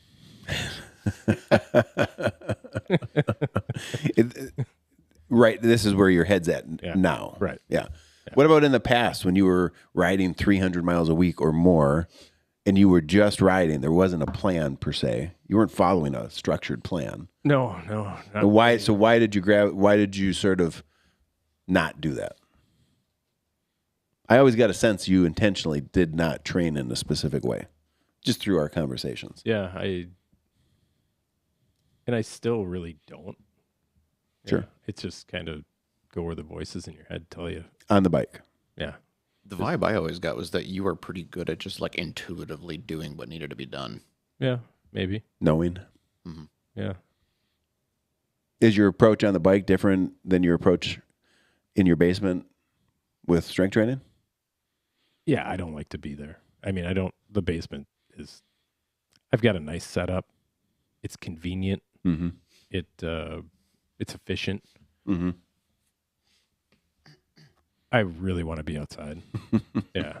Yeah. I mean, if I had a resource, like, I had a forest that needed some management, I'd much rather be cutting wood, and Yeah. it's serving a functional purpose in my life. Right. Lifting weights seems, I don't know. It's just not. Well, it's kind of replacing. I mean, you're doing it, but 100 years ago, you didn't need to do it. Yeah. Right. Because life just required you could do it, which is kind of that tension and rub with modern day living. Yeah. It's like to go down to your basement and lift weights, you're replacing something you used to have to do just to live. Yeah. I in the end, I guess, looking out 20 years, I don't want to be that guy who's just not functional. Right. Like Yeah. can't get out of bed in the morning. Yeah. I want to be able to walk out my door and have freedom to do, Yeah. in later stages of life and Ride your bike. ride my bike, do whatever. Mm-hmm. Like just Hike. be prepared for whatever the day presents. Yeah. Yeah. Amen to that. Mm-hmm. So beyond the deadlift goal, let's say that tricep tendon heals up and you're good to go. Mm-hmm. What's the plan the rest of the year? Continue the same programming for the lower body, but then just kind of shoehorn in the upper body lifts then as well, Gotcha. and kind of figure out where they fit best. Where are you at on the west side? I mean, I think it has a purpose, but probably not for me. Yeah. Yeah. And is it, if you were to summarize why it's not for you after having done it for what, 6 months? 4 months? Mm-hmm. I will say it was fun. Mm-hmm. And there's something brutally simple about going in and maxing the hell out. I think that when it comes down to it for me, with needing to be ready for sudden bouts of physical activity that are kind of way beyond what I trained for, like going on these bike packing trips, Yeah. I need to be able to recover. And Yeah. while I did love the feeling of being totally spent Yep. on maxing out all the time, and then the speed work days that came near the end of the week, they were a little bit. It was kind of like I had this massive thing and then something that was way more fun and low stress. Yeah. Now everything's kind of like more even keeled throughout the week. Yeah. But that high variability of feeling like crap to then suddenly just feeling really good, it was too much of a swing for me. I don't like feeling that inconsistency all the time. Yeah. Just in general, I'm a person who loves consistency, things to just kind of like be chill. Yeah. How old are you? 38. Jesus. 38. And you're 52? 53? Yeah, into the 53rd year here. Yeah. You're in your 53rd year. Well, Not yet. no, Approaching. 52 coming on. Yeah. 53. Yeah. It's just interesting, the different approach, right? Programmatically to what you're doing, what Mark's doing, what I'm doing, age also. And yet, you, with what you're doing, you feel good. Mm-hmm. With what he's doing, he feels good. Mm-hmm. With what I'm doing, it feels good. It's just how interesting, how dramatically different the programming can be. Mm-hmm. Ours is probably more similar than not, actually. But, yeah, I mean, it's not like there's one answer in any of this. Yeah. Mm-hmm. You can, I mean, there's a lot of ways you can skin a cat, right? Yeah. But not that cat, not your cat, sorry. Don't skin a cat. Uncomfortable reference. Sorry. Don't skin a cat. Don't spend too much time thinking about it. No, don't skin a cat. But there's multiple ways you can go at it. Mm-hmm. What are your riding goals this year? You got any? Besides the bike packing and alley cat stuff? I think in general for me, I'd like to be able to do the Door County Century, and depending on who is there with me, I would either do like the 50 or the 100. But either way, is that a road race or what is it? It's like a road ride. Okay. And doing that and just not feeling awful by the end would be good. We've got a trip coming up in October. We're doing Dave Schlabowski's Wild Waters meet. Okay. And there's a bike pack route? Yeah. And it's much shorter than our October trip last year, because last year I think we did like 120 some miles or something. Okay. Like that. And this one is like 86, I think. So okay. Pretty reasonable. How many days? Probably going to be like 3 nights, 4-ish days. Oh. So it's going to be... That's relax. Yeah. Probably some fishing going on for that? Exactly. Yeah. I'm going to be bringing some fishing poles. Yeah, I figured. Because you're going to have time. Oh, yeah. Fishing poles and fires. Oh, yeah. No events or anything? Nothing major. Yeah. Yeah. I'm kind of at a point where I really just want to continue to hit the bike packing thing and, get out and enjoy the outdoors. Because I found a way to take what I want to be doing with my free time and kind of roll it into what I need to be doing for work, just so that the work doesn't burn out, and then also so that I can make sure that I'm like enjoying my time on this planet. Yeah. Well, it seems like work's been pretty busy for you. Mm-hmm. So it's demanded a lot of your time. Yeah. Which, there's a mental and physical tax just to that stress from work. Mm-hmm. If you start adding it all up. Yeah. And when you lift heavy, you work hard, and you're trying to fit the bike time in. Mm-hmm. That's pretty tough. Oh, yeah. You got to find some time for downtime and some rest and restoration, for sure. Exactly. Yeah. And then my girlfriend's moving in with me, and her son's coming too. And so I'm trying to figure out ways that I can. When's that happening? It's over the course of this next month here. Okay. Yeah.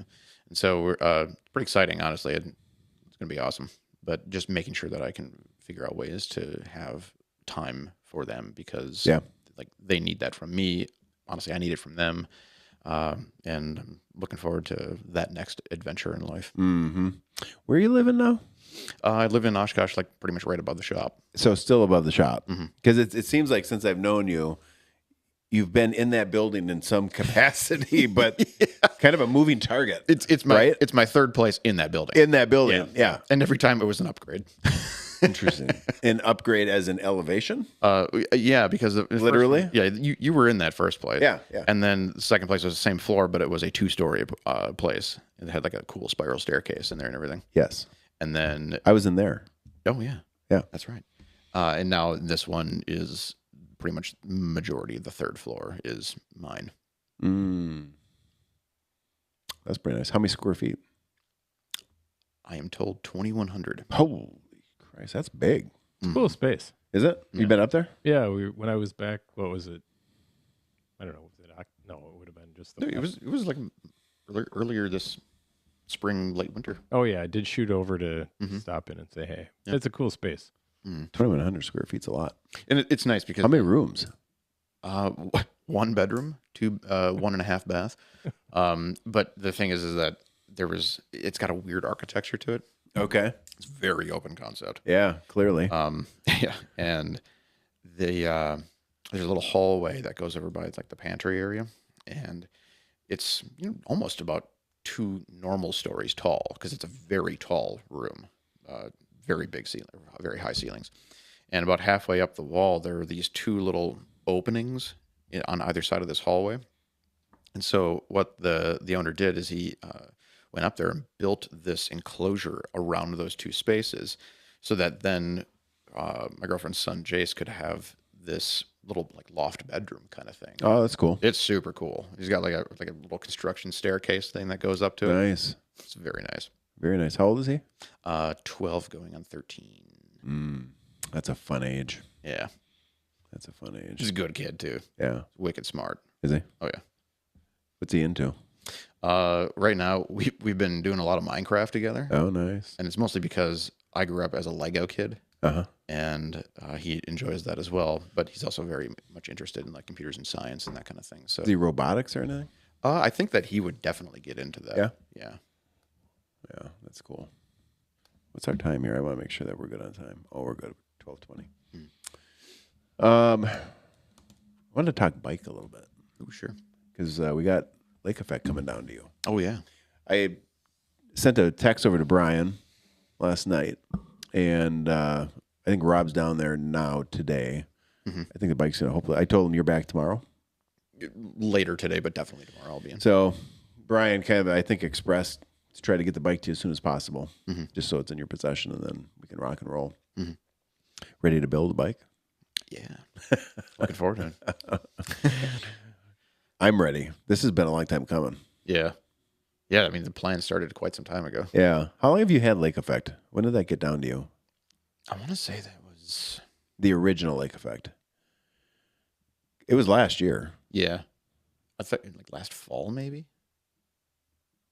I think I brought it down, right? Yeah. God, yeah, that was like fall time. Mm-hmm. I think when he rolled up, it was like no jacket kind of weather. Yeah. So it's been a while. It's been a hot minute, probably 8 months or so. Mm-hmm. It's kind of taken apart because you had to take a fork off of it, right? Yeah, because we had to send the fork back up for Cerakoting. Yeah. I haven't even seen it yet, aside from pictures. Mm-hmm. Actually, you're going to see it physically before I will. The first time I see it, it's going to be built. That's kind of cool, actually. Yeah. Yeah. Rack is on it. So he built it with an integrated rack. Mm-hmm. He weighed that rack against an Old Man Mountain, and I can't remember what the number was. I don't want to quote it, but it was basically like, because you could look at the integrated rack on the frame right now, and because it's steel, I think your brain might be saying, oh, that's heavy. Mm-hmm. But actually, the numbers he had on that rack versus the Old Man Mountain was basically, it was a wash. Mm-hmm. It was negligible. It's crazy to think. It is crazy to think because the rack, the integrated rack it does look beefier, looks larger, but according to the numbers, it's basically the same weight, which is pretty cool. That'll be interesting. So the new one follows the same footprint as the original Lake Effect as far as like that utilitarian build for durability, right? Yeah, definitely. And we're still going. Can we talk through the components on it? Because it would be actually good just as a reminder for myself. Mm-hmm. TRP? Yeah, for brakes. Mm-hmm. And is it the brake set coming off Lake Effect? Or do we have to go... Was there a adapter adjustment? There might be a different adapter, especially in the rear. I'd have to double check, but I know that... Seems like something changed back there. The calipers are going to be pretty much the same. And you have it all again with the micro shift? Yeah, for the shifter. Be like a... I can't remember if you have a short or long pull lever, but then it's going to have the Gavinol thing where you mount the thumb shifter from microshift on the head of the lever. Yeah, and it's going to be going to a 12-speed Shimano system. Right, and we're using that shifter also for the dropper. Yeah, on the other side. Yeah, it's going to be like a friction thumb shifter that I'll just dial the tension back on so it can spring back. Yeah, and then you just actuate that for the dropper. Right, that actually works slick because we had that on Lake Effect. Mm-hmm. Was it a one-up dropper? Yes. Is it the same dropper off Lake Effect or a different one? Do you remember if that's transferring? I don't think it's transferring, and I think the reason is because they came out with version 3 since we did the original one. Gotcha. Gotcha. There was something. What happened with that original one? Didn't we have a failure on the original dropper we put on Lake Effect? I thought that we had to go to a different dropper. Same brand, different dropper. Yeah. It's been a hot minute on that too. Yeah, I can't quite remember off the top of my head. Yeah, but there was a failure. I don't remember what it was. I think it just needed to be serviced or something, but we couldn't get the cartridge for it. It was out of stock or something. Yeah. The sleeve ended up coming up like a sleeve kind of separated. Yeah, yep. You remember that? Yeah. The big change right now, I think, is actually we're going to have a 29er wheel set, still Velocity, with Dynamo Hub. The big change is actually in the wheel set that we're putting on it right out of the gate, and that's the Nexty. Is it 90 mil? Yeah. I think they call it the Wild Dragon. It's the 90 mil wide 27. That was one of the questions I wanted to ask you yesterday in front of the group, was about bike upgrades. To give everybody that was here for the Leadership Summit, God damn it, I forgot to ask that question. Like, what are the top 3 upgrades in order on a bicycle? Like what changes the ride? Yeah, what it can have the biggest impact on your ride quality or ride experience. I mean, tires and or wheels. Yeah, that's like number 1. Yeah, number 1/2. Yeah, if you change that interaction with the ground, that's an entirely different ride. What would the third be? If tires is 1 and wheels is 1, what's the third? I have come around over the years to it would either be a different saddle. So if you find something that like integrates with your pelvis way better, then okay, that's going to completely change the experience. Yeah. I've also really come around to what brakes you're using. And that's just because I'm a stickler for like how the levers feel. Yeah. And I like a certain kind of feel. I like something that's buttery smooth, but has a decent like positive spring. What do you put on your bikes? I will have, I do a lot of like Gevinol stuff. Like in my Fargo, I've got a TRP spikes with Gevinol levers, and those are good. They're actually quite fantastic. They're very reliable and powerful. Yep. The thing that I really have been enjoying lately, though, is these mechanical disc calipers from a company called Growtac. They're called the Equal. Oh man, they're so cool. They're definitely goofy. The way that they actuate is very different from most other mechanical brakes out there.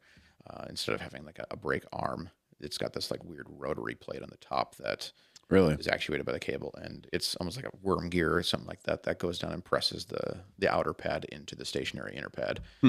And man, are they powerful! Oh, they're awesome. And then you can change the mechanical advantage of them based on how you set them up. There's a lot of variability in it. And I put those on a carbon gravel bike that I put together last year for myself. And I wanted to prove that an all mechanical bike still had a place at the table. And the way I set those brakes up, I mean, you wouldn't know that they're not hydraulic. No kidding. They are powerful. So the all mechanical bike, is that sort of like going up against the all electronic bike? Yeah, and I think there's something that I've always appreciated about more analog things. So, vinyl over MP3, that kind of thing. Yeah. I love physical things. I always loved figuring out how things work as a kid. I loved that kind of interaction with the physical world around me. And feeling the cable move through the housing is awesome. And if you set that up just right, man, it's an incredible experience. Were you the one that said cable for life or cables for life yesterday, or was that somebody else? Yeah, I may have said that. It sounds like something that come out of my mouth. Do you not have that bike that was electronic shifting, or do you still have it and you don't ride it, or? No, I passed it on to Bill. Okay, that's right. Yeah. Yep. Yeah. By pass on, you mean sold? Yeah. Yeah. How many bikes do you see like coming in and out of the shop? How big a part of the market is the electronic shifting right now?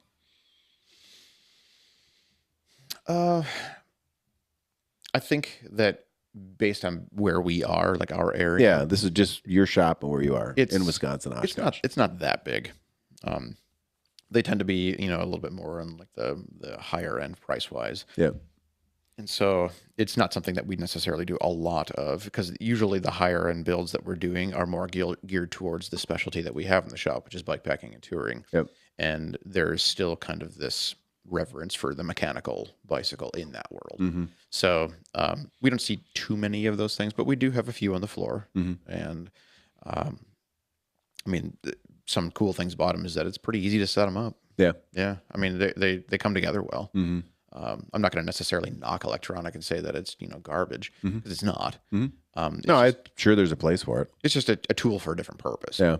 Do you think some people go to it so they can avoid needing to learn how to actually work with cables? Maybe. I actually heard somebody say that yesterday. Oh, really? Yeah. At the summit? Yeah. Oh, no shit. Yeah, it's just easier to adjust. Mm. See, that's the aspect of convenience I don't like. Yeah, that's what I don't like. Well, it is pretty slick. I mean, it really is. Yeah, but now with the new T-type stuff from SRAM, there's no limit screws in the derailleur. It's crazy. Like the setup I have on the Blackthorn. Yeah.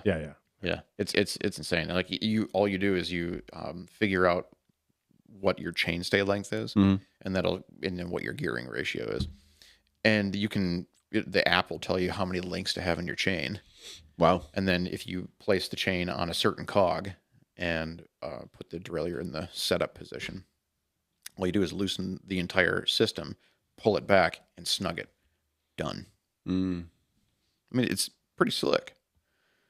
But at the same time, it doesn't allow for much hackery. Right. And boy, do I love a hack-together drivetrain. Yeah.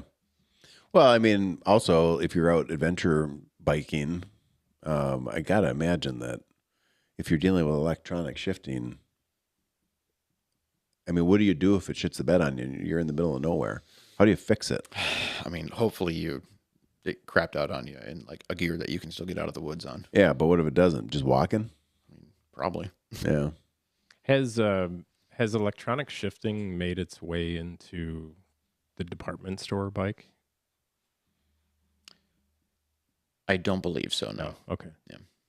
Just curious. I can't see it going to the department store. Do you think it will? Well, I mean, it seems like that would be the progression. I'm almost starting to kind of see like department stores getting rid of bikes, like the Target in Oshkosh. Yeah. No bikes anymore. Does Walmart sell bikes? Yes. Yep. They still do? Mm-hmm.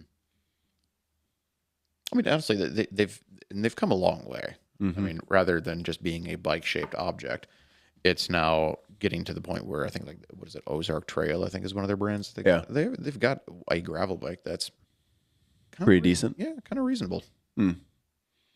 Actually, now that I think about it, I think that Walmart actually has put more into their bike brands because of just their affiliation to cycling in general. Yeah. In Bentonville. Yeah. They had like a upper level brand mountain bike. I don't know if it was Ozark Trail. Maybe it was. I thought it was a different name. But yeah, I have not seen an electronic yet into like Target and Walmart. Yeah. I just have a hard time seeing it go there. Just maybe if the cost keeps coming down. It would have to come down significantly. I mean, it's like if you're going to go, to me, it's like if you're going to go into Walmart and even entertain spending that kind of money on a bike, why would you not go to a shop where it's more specialized? Not that I'm advocating for buying bikes at Walmart or Target to begin with, but you know what I mean? Sure. Like there's something too, like sometimes this is like the whole cycling community conundrum where I think that, purists almost look down on you if you get a bike from Walmart or Target. And I mean, for some families, like they don't even know that bike shops are a thing.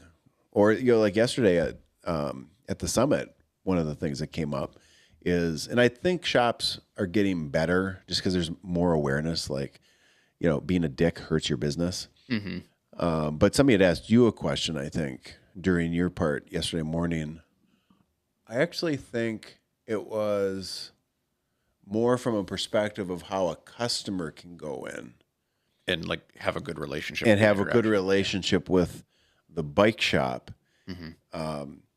I always felt the more interesting piece is how can the bike shop have a better relationship with the customer? Yeah, and I did touch on both of those because I had mentioned that I think that on both ends there needs to be a respect for experience. Right. And it's not just that, I'm sitting here telling the customer that they need to respect my expertise. Right. It's also the fact that the shop and the mechanic needs to respect the expertise of the rider because they know that bike. Right. And what they have to say on it can certainly inform what you just decide that you have to do. For sure. Yeah. For sure. I think a good like starting point for bike shops is, and this would be for any business that's selling a product, I think it's too easy to go down the rabbit hole of you just want to sell everybody the latest and the greatest. It doesn't actually matter if they need it or want it. If they don't think they need it or want it, you're going to do everything, not you, the person, the shop. The shop is, because this is the latest and greatest, we're just going to convince everybody this is what they have to have. Yeah. Kind of like they're doing with AI. I remember, I don't know who else remembers this, but I remember when Giant went out and did this campaign. It felt like across the world, they were leading with 29 is dead. Like you weren't going to, 29 is over. Everything is 27.5. This is the wave of the future. And I got put onto a 27.5 bike, new bike. It could not have been a worse bike for me. It was the worst fucking bike I've owned in my life. And I was actually more than anything angry at the person that sold it to me because that person should have known better. Yeah. And when I kind of diagnose it and look back, it's like that person didn't sell me the bike because it was the best bike for me. He sold me the bike because it was the thing that they were promoting was going to kill 29er, and they needed or wanted me on the bike promoting it to sell more of it. It had nothing to do with whether it made any sense or not. Yeah, and that's very topical right now with the explosion of 32-inch wheels. I've heard. Are you getting a 32, or is somebody trying to talk you into going 32? I don't need any more bikes. I'm glad you said that. I got what I need. So that's the thing right now, 32? Yeah, and anywhere you go on the internet, if they're talking about bikes, they're talking about 32-inch wheels right now. I think for bigger fellas, bigger women, taller people, I think it makes perfectly good sense. And I've heard some folks say that there's some benefit for everybody. How much taller? I have not been following the 32. I'm not a fad guy. I fucking hate it actually. And if even this makes me not want to learn about it, but I will. If you got a 29-inch wheel with, let's just say, 2.5-inch tire on it, and then you're next to a 32-inch wheel with the exact same tire, like what's from the ground? How much higher is the 32 than the 29? I don't know. Is it actually 3 inches? Maybe. Okay. Yeah, I think it's maybe somewhere in and around that area. The problem with it is that tire nomenclature is based on an antiquated system, and why do we call it a 29er when it shares the same diameter as something called 700? Right. And what is that? Is right. it actually 700 millimeters? Well, no. The bead seat diameter of the rim is 622 millimeters. Where does 700 come from then? And what it actually... Typical cyclist. Let's hurry up and complicate things. Yeah, exactly. Oh, my God. It's so ridiculous. And it used to be that there was the system... There's like an old French system for tire nomenclature where the effective wheel tire system diameter was 700 millimeters. And then the letter, we say 700C, well, there was also A and B. Okay. And I think even D as well. All right. And the letter would denote the approximate width of the tire. So if you have a wider tire, then by definition, if it's still supposed to be the same effective diameter, you've got a different diameter rim for each letter. And that way you could kind of figure out, all right, well, so it's the same effective diameter, but then you've got a tire that's maybe meant for something that's a little bit looser terrain, or maybe something that's a little bit more like well-finished kind of terrain. Yeah. So the advantage of 32, rollover? Yeah. If you can turn the fucking cranks Yeah, exactly. Yeah. to get it over. Well, and it's probably going to involve needing to like revamp how we do gearing and everything. And there's also probably going to have to be changes in the axle spacing standards of things because we're probably going to need to have wider hubs. Maybe not necessarily an all new standard, but maybe a resurrecting of a standard that is not exactly the most ubiquitous. Like right now, we do a lot of like boost spacing stuff on mountain bikes for 29ers. So you got 110 millimeter axle in the front and 148 millimeter in the rear. I gotta imagine spoke engineering is also a huge part of it because you're lengthening the spokes considerably. Yeah. And you're probably going to need a higher spoke count. Right. Yeah. I mean, I know that there are certain companies that are having things come into my shop sometime this year. I don't know if it's public yet or anything, but so Okay.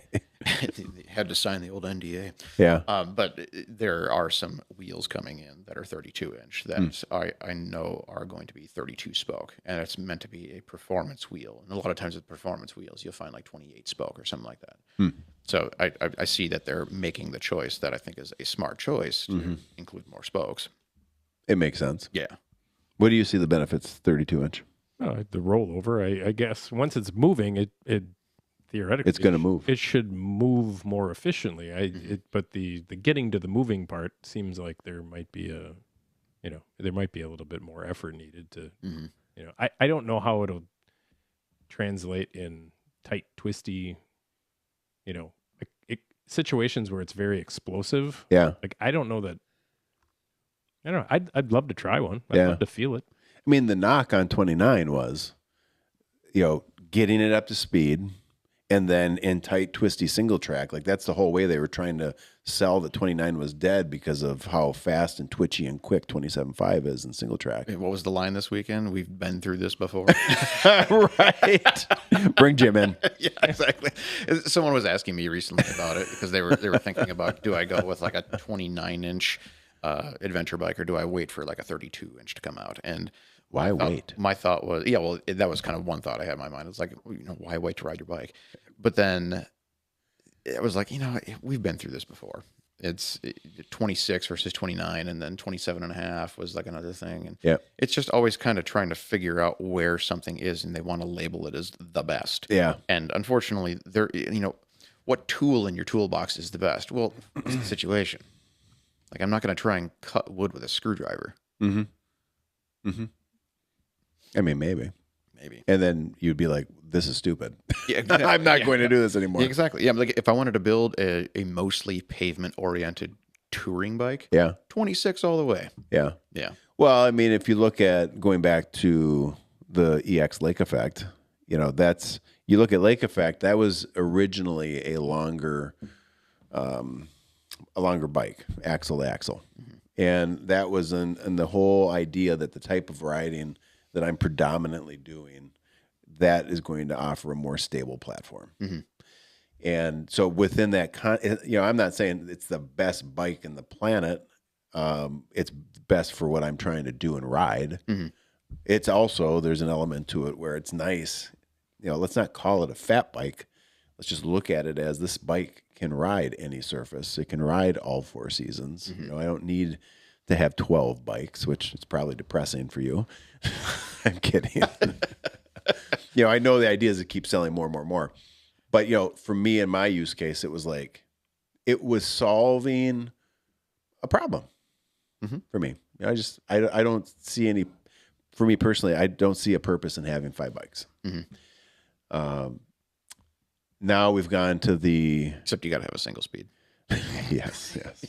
I knew that was coming. Now we've got, like, I guess they'd call it a midtail, a much longer version. That would not be... I'm curious to see how it does in single track. Yeah, so am I. Yeah. I am very curious to see how it does in trail, because you would think... my friend Josh has what's Salsa's equivalent? The Black Burrow. Yeah, the Black Burrow. He has that, and he said he's been riding one for years in Duluth on single track and has had no negative experience riding single track with his. Yeah. We'll see. You'd think, depending, especially on some of our stuff with how technical it is, that longer wheelbase could be problematic, but Mm-hmm. I don't know. I guess we just have to wait and see how it goes. Yeah. It's, I wouldn't recommend it for everybody. That's for sure. Sure. Yeah. But I think the way that I'm riding and what I endeavor to ride here moving forward here soon would be, it'll be a good platform. Plus, if I'm using it for hunting, and I'm taking a blind in and out of the woods, a climbing stand, or other equipment, this is going to give me some flexibility other bikes did not. I was just going to ask, like, what about your riding that's going to be coming? It's lending itself to a longer wheelbase. Like, well, just more like what we were doing with Adventurous. Mm-hmm. I mean, definitely not opposed to doing trail. Personally, in Marquette in the last 5-6 years, 7 years, it's just harder to ride in the trail because of how busy it is. Oh, sure. It's, if you're endeavoring to really kind of get away from things and have some separation, or you can step away from work, well, it's hard. Like if you work within if what you do is within the trail community and the riding community, and they're all in the trail, you're going to constantly run into people in the trail. Mm-hmm. So it's just easier. Again, if you need that separation and time away, this is where what you love to do, being both your pastime and hobby and a profession, they collide sometimes. Mm-hmm. Tell you what, aside from running into an occasional lost crusher, when you go out into the area out in crusher territory or out where we used to run crusher in the Hiawatha, you're not running into people. Mm-hmm. You don't see anybody. God, that's cool. So that's how you get away. That's how I get away. And the bike will be nice. Just the platform's gonna be super stable, obviously, in that type of riding. Yeah. And it's just something different. For me, it's also a new experience to see how is riding different on this. I won't know until I start doing it. Mm-hmm. I think what I appreciate about it is the fact that it is a pretty non-standard bike. I love goof bikes. Yeah. God, the dumber it looks, the more I want it. Right. Kona came out with that new one, the Unity. God, I saw that. I Yeah. have not wanted a bike that badly in a long time. It reminded me, I saw the bike, but I don't remember what is the idea behind it. First of all, it's a mullet build. So you got a 27.5 rear. Okay. And 29 front. Oh, okay. And then you've got this giant, I think they call it like the pot belly triangle. So it's got this down tube that kind of like swoops way out and then up. Okay. It's not suspension corrected. And it's giant triangle, and it's got a rack integrated onto the head tube. It's just the goofiest looking bike, and man, it looks fun. Who's it built for? Definitely someone who's going to be bike packing off road. So You seen it? Yeah, I have. No. No, what? The answer is no. The answer is no. You don't want one? No. No, why not? I don't know. Too far outside the norm? I got what I need. fair. Yeah. That's fair. How many bikes you got? Too many. Is Yeah. it over 10? No. Okay. No. Okay. We can still be friends then. I don't have time to maintain them. And that's the I remember when we helped you move in, and I felt like an hour moving bikes. I was like, what the fuck? oh, and I had to dump so many. I don't need any more. Yeah. Oh, in a year of all the bikes you own, do they all get ridden? Yeah. Mm-hmm. Well, Which one gets ridden the least? probably my gravel bike. Yeah. And that's like a legit gravel geometry gravel bike? Yeah. And which bike is it? A Warbird. That makes total sense. Yeah, it's a shoulder season bike for me. Yeah. I gravitate to the trails. Single track. Yeah. Yeah. Well, even if you're doing gravel, in air quotes, enhanced gravel in the UP, that's probably not a great bike for it personally. Yeah. I mean, you could do it. Yeah. Yeah, it's still, if just counting miles, I think my Fargo still gets the most. Do you think people picked up on, I had you at the summit yesterday talk about bike geometry, and we couldn't spend a bunch of time on it because we had other things we had to move on to, but you did a nice job of sort of giving a high level understanding of how the geometries differ. You think it was helpful for them? I think it maybe was helpful, at least from the question that I can remember being asked, in terms of just clarifying what it meant. Yeah. Like, what is geometry? As far as like the rake on the front fork. Even just like the overarching concept of what geometry is, just like the arrangement of tube lengths and angles. And angles, that was a good way to put it for sure. Yeah. And so then, there you can kind of delve more and more into, well, how does something being tweaked a little bit affect the ride? Yeah. And, why are some bikes considered to be more aggressive in their geometry or more like relaxed in their geometry? What does that mean? Yeah. And, I think I just wanted to kind of make sure that I defined that for someone just so that they had at least a little bit more of an idea of what they were getting into. Yeah. Do you think a person's proficiency, I think the answer to this is yes. A person's proficiency and experience riding bikes and a wide variety range of terrain opens up the number of bikes that they could use more diversely, perhaps, than they were intended or built. Like to the Warbird example, like if you put Mark on a Warbird in Crusher territory, I think he's gonna be fine. Experienced rider, lots of miles. I can tell you how I'm going to feel at the end of the day. Yeah, not well. Yeah, for me. A spoiler alert, not well. Yeah. But he can do it. Sure. Whereas I think you could put somebody else less experienced, knowledgeable on bikes and geometry and terrain, they probably would have an absolutely fucking terrible experience. It might not even finish. I think that in general, if we're going to make generalizations, I think that's right. I think back to when I was riding a lot with Devin when he was still in the shop. Yeah. And one of his favorite things to do is underbike and just like choose a bike that was woefully ill-equipped for the task at hand. Yeah, I love that. And he ate that up. I love that. And watching him ride something like that was just so funny. It probably made him a better rider. Oh, hell yeah. I mean, he's an incredible rider. And it just like watching him do that was actually like inspiring for me too. Yeah. It's actually one of the reasons I really got into single speeding is because I watched him ride one for a little while and I'm like, damn, that looks fun. Yeah. Yeah.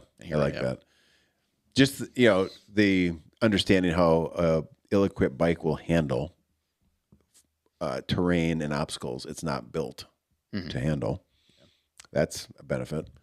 It really helps you understand the bike better. And then the mental capacity just to be able to kind of work through just how not fun it is. Yeah. If you've been exposed to not fun things in the past, you can probably be more equipped to handle them in the future. Yeah. Yeah. How much of a difference do you think fat on a fat bike that's just rigid, no suspension? How much of a difference or a softening of the ride do the tires provide? Fat tires. If you're at let's say an air pressure that's sort of optimized to give you a little cushion, so you're not running rock hard on it. Do you think that that's a thing that it softens the blow? Yeah. There's a bit of a suspension effect to fat tires. I tell people that tires themselves are pneumatic suspension. How dramatic do you think that impact is? For me, a lot, but that's because I pay attention to it. Okay. And also, I don't really ride a lot of suspension. Okay. So most of your bikes don't have suspension? The only suspension I have on any of my bikes is a dropper post. No? Okay. And I count that as suspension. Okay. But I don't have any telescoping forks or shocks or anything like that. I'd like a. Is that because your riding style doesn't require it? Partly, yeah, because I'm not a very aggressive trail rider in general.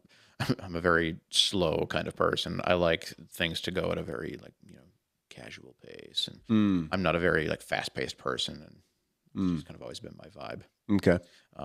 And I test myself physically in other means like lifting. Yeah. So for me, and I've never been an adrenaline junkie either. So I've never really wanted to just bomb down a trail. That's never been my thing. I ride my bike to get outdoors. The end goal is to be outside. Yeah. To enjoy the outdoors. And the way that I've chosen to do that is on a bike. Not because I want to be on a bike. It's because I want to be outdoors. Got it. That's the main. And I always tell people that I'm an outdoorsman who rides his bike. I'm not a cyclist. Out of your bikes, if we said today you need to sell all of them but one. Fat bike. Fat bike? Yeah, for sure. And if you could pick, Surprised at that.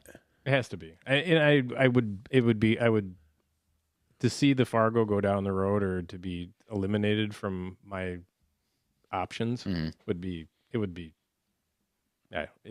hard. But yeah, I mean, the bike to end all bikes is a fat bike. Yeah. I mean, so that's why you're saying that, because you like to ride year round. I like to ride year round. I really, really love to ride in snow. Yeah. It's just, I was expecting Fargo. Same. I think I probably would say the Fargo for me, but hearing you say that, it gives me pause. yeah, sure. Especially if we take if we take the question to be like, there's only one kind of bike that you could ride, like not I'm going to go somewhere and rent one or something like that. Yeah. Then I might have to agree with you. That bike, Yeah. because I do. What would you run wheel wise, tire wise? Well, we didn't say how many wheel options you get. Yeah. Yeah. Yeah, I would have a 29 set up and then, a 85 or 90 mil and probably a 65 mil. If you had to pick one, what would it be? It's probably going to have to be something a little wider because you want to ride in the winter. Yeah, I probably would run. Yeah, honestly, 20. I don't know. I've got one 26-inch wheel that is 65 or 70 mil that puts a pretty good footprint with a 5-inch tire on the ground. Is that whiskey? Yeah. Okay. That I like. Would you stick with the salsa? No. No. What would you go to? I would go to a metal, a tie. Yeah. What would you do? One bike. So you're kind of waffling between Fargo and fat bike now, hearing him. Yeah, I would, if I could find a Thai fat bike that had 197 through axle standards. Like I don't know if I can't remember if the last generation of the Thai Mukluk had this, but I would definitely go with a Thai fat bike of some sort. I guess if I had to pick one bike to rule them all, that would probably be the way to go. But right now, for what I am doing, because I have access to more than one bike, right, I would have a very hard time parting with my Fargo. Yeah, that makes sense. And also where you live. Yeah, exactly. Because I can't imagine that fat biking or riding in snow is as big a part of the equation for you down there. Yeah, I mean, this last winter was somewhat of an anomaly because we did actually have some snow every now and then. And I remember during December when we got our first big dump of snow, it was actually pretty fun heading out with the boys and going to the Aurora trails and ripping some laps through there. Yeah, that was fun. Yeah, seems like from the feedback though, from talking to different guys that own shops around that are south of here, seems like fat bike is just increasingly less of a thing. Yeah, it's. I mean, I don't think we're living where I would be. Delving really into the fat bike thing would probably not be a wise business decision. Yeah. But having access to one for me personally would probably always be on the table. Yeah. Yeah. How much of a difference do you guys think that you feel as a rider going from a fat bike, just set up for summer riding, versus a let's say full suspension mountain bike, whatever your choice is, running a 2.5-inch mountain bike tire, from a traction and just the ability to ride anything?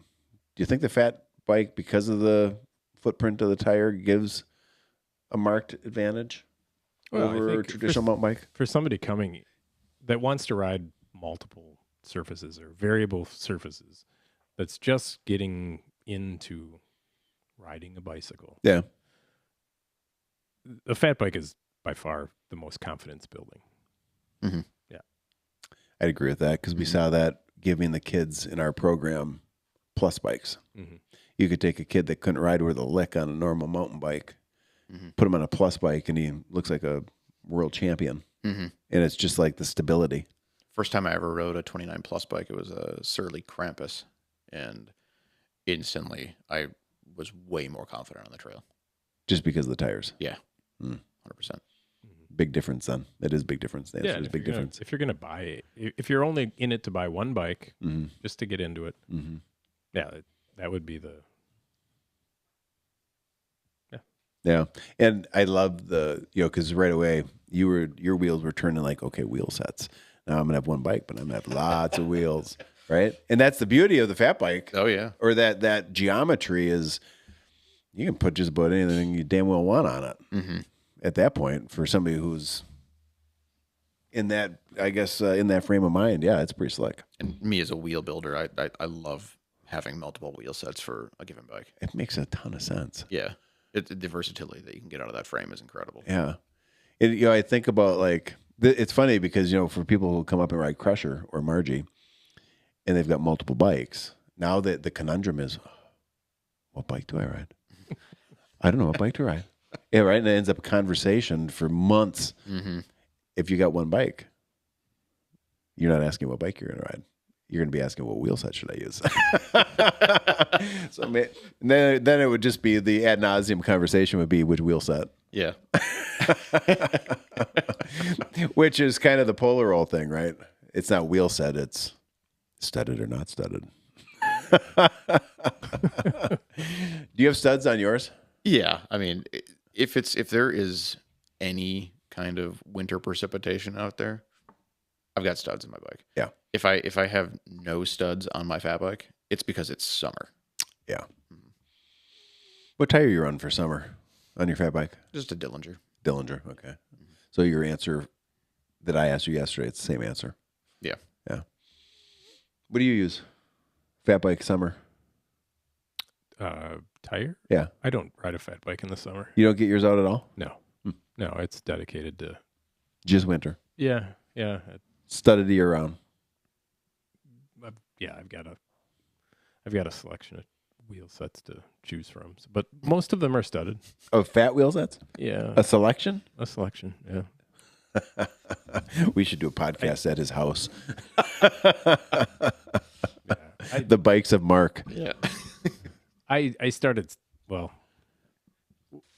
after moving here, I picked up a couple more just for when the kids come up. Yeah, that makes sense. Yeah, they've got their bikes at home, and just to give them an opportunity to really have the experience, the snow bike, the true snow bike experience. Yeah, and which everybody should have. Yeah, because it's awesome. There's nothing like it. Yeah, yeah, it's totally different. It's super fun if you get on the right day, and it super sucks if you're on the wrong day. Yeah, and Ramba, I mean, it's right there. Yeah, they do such a great job up there. And, yeah, and with the additional grooming that you and Dave and Paul did this year, it opened up some pretty cool places. Opens up cool stuff. Yeah. Did you get out at all on the ultra stuff out by Wolf Lake before it closed up? Probably not, hey? No. Yeah, we got to try to. We have to hit that next year. In that window while we're grooming it before it goes away. Yeah, just to get out because I rode it, but only on the snowmobile this year. Yeah, I'd love to. Let's find time. Well, we're gonna have to make time.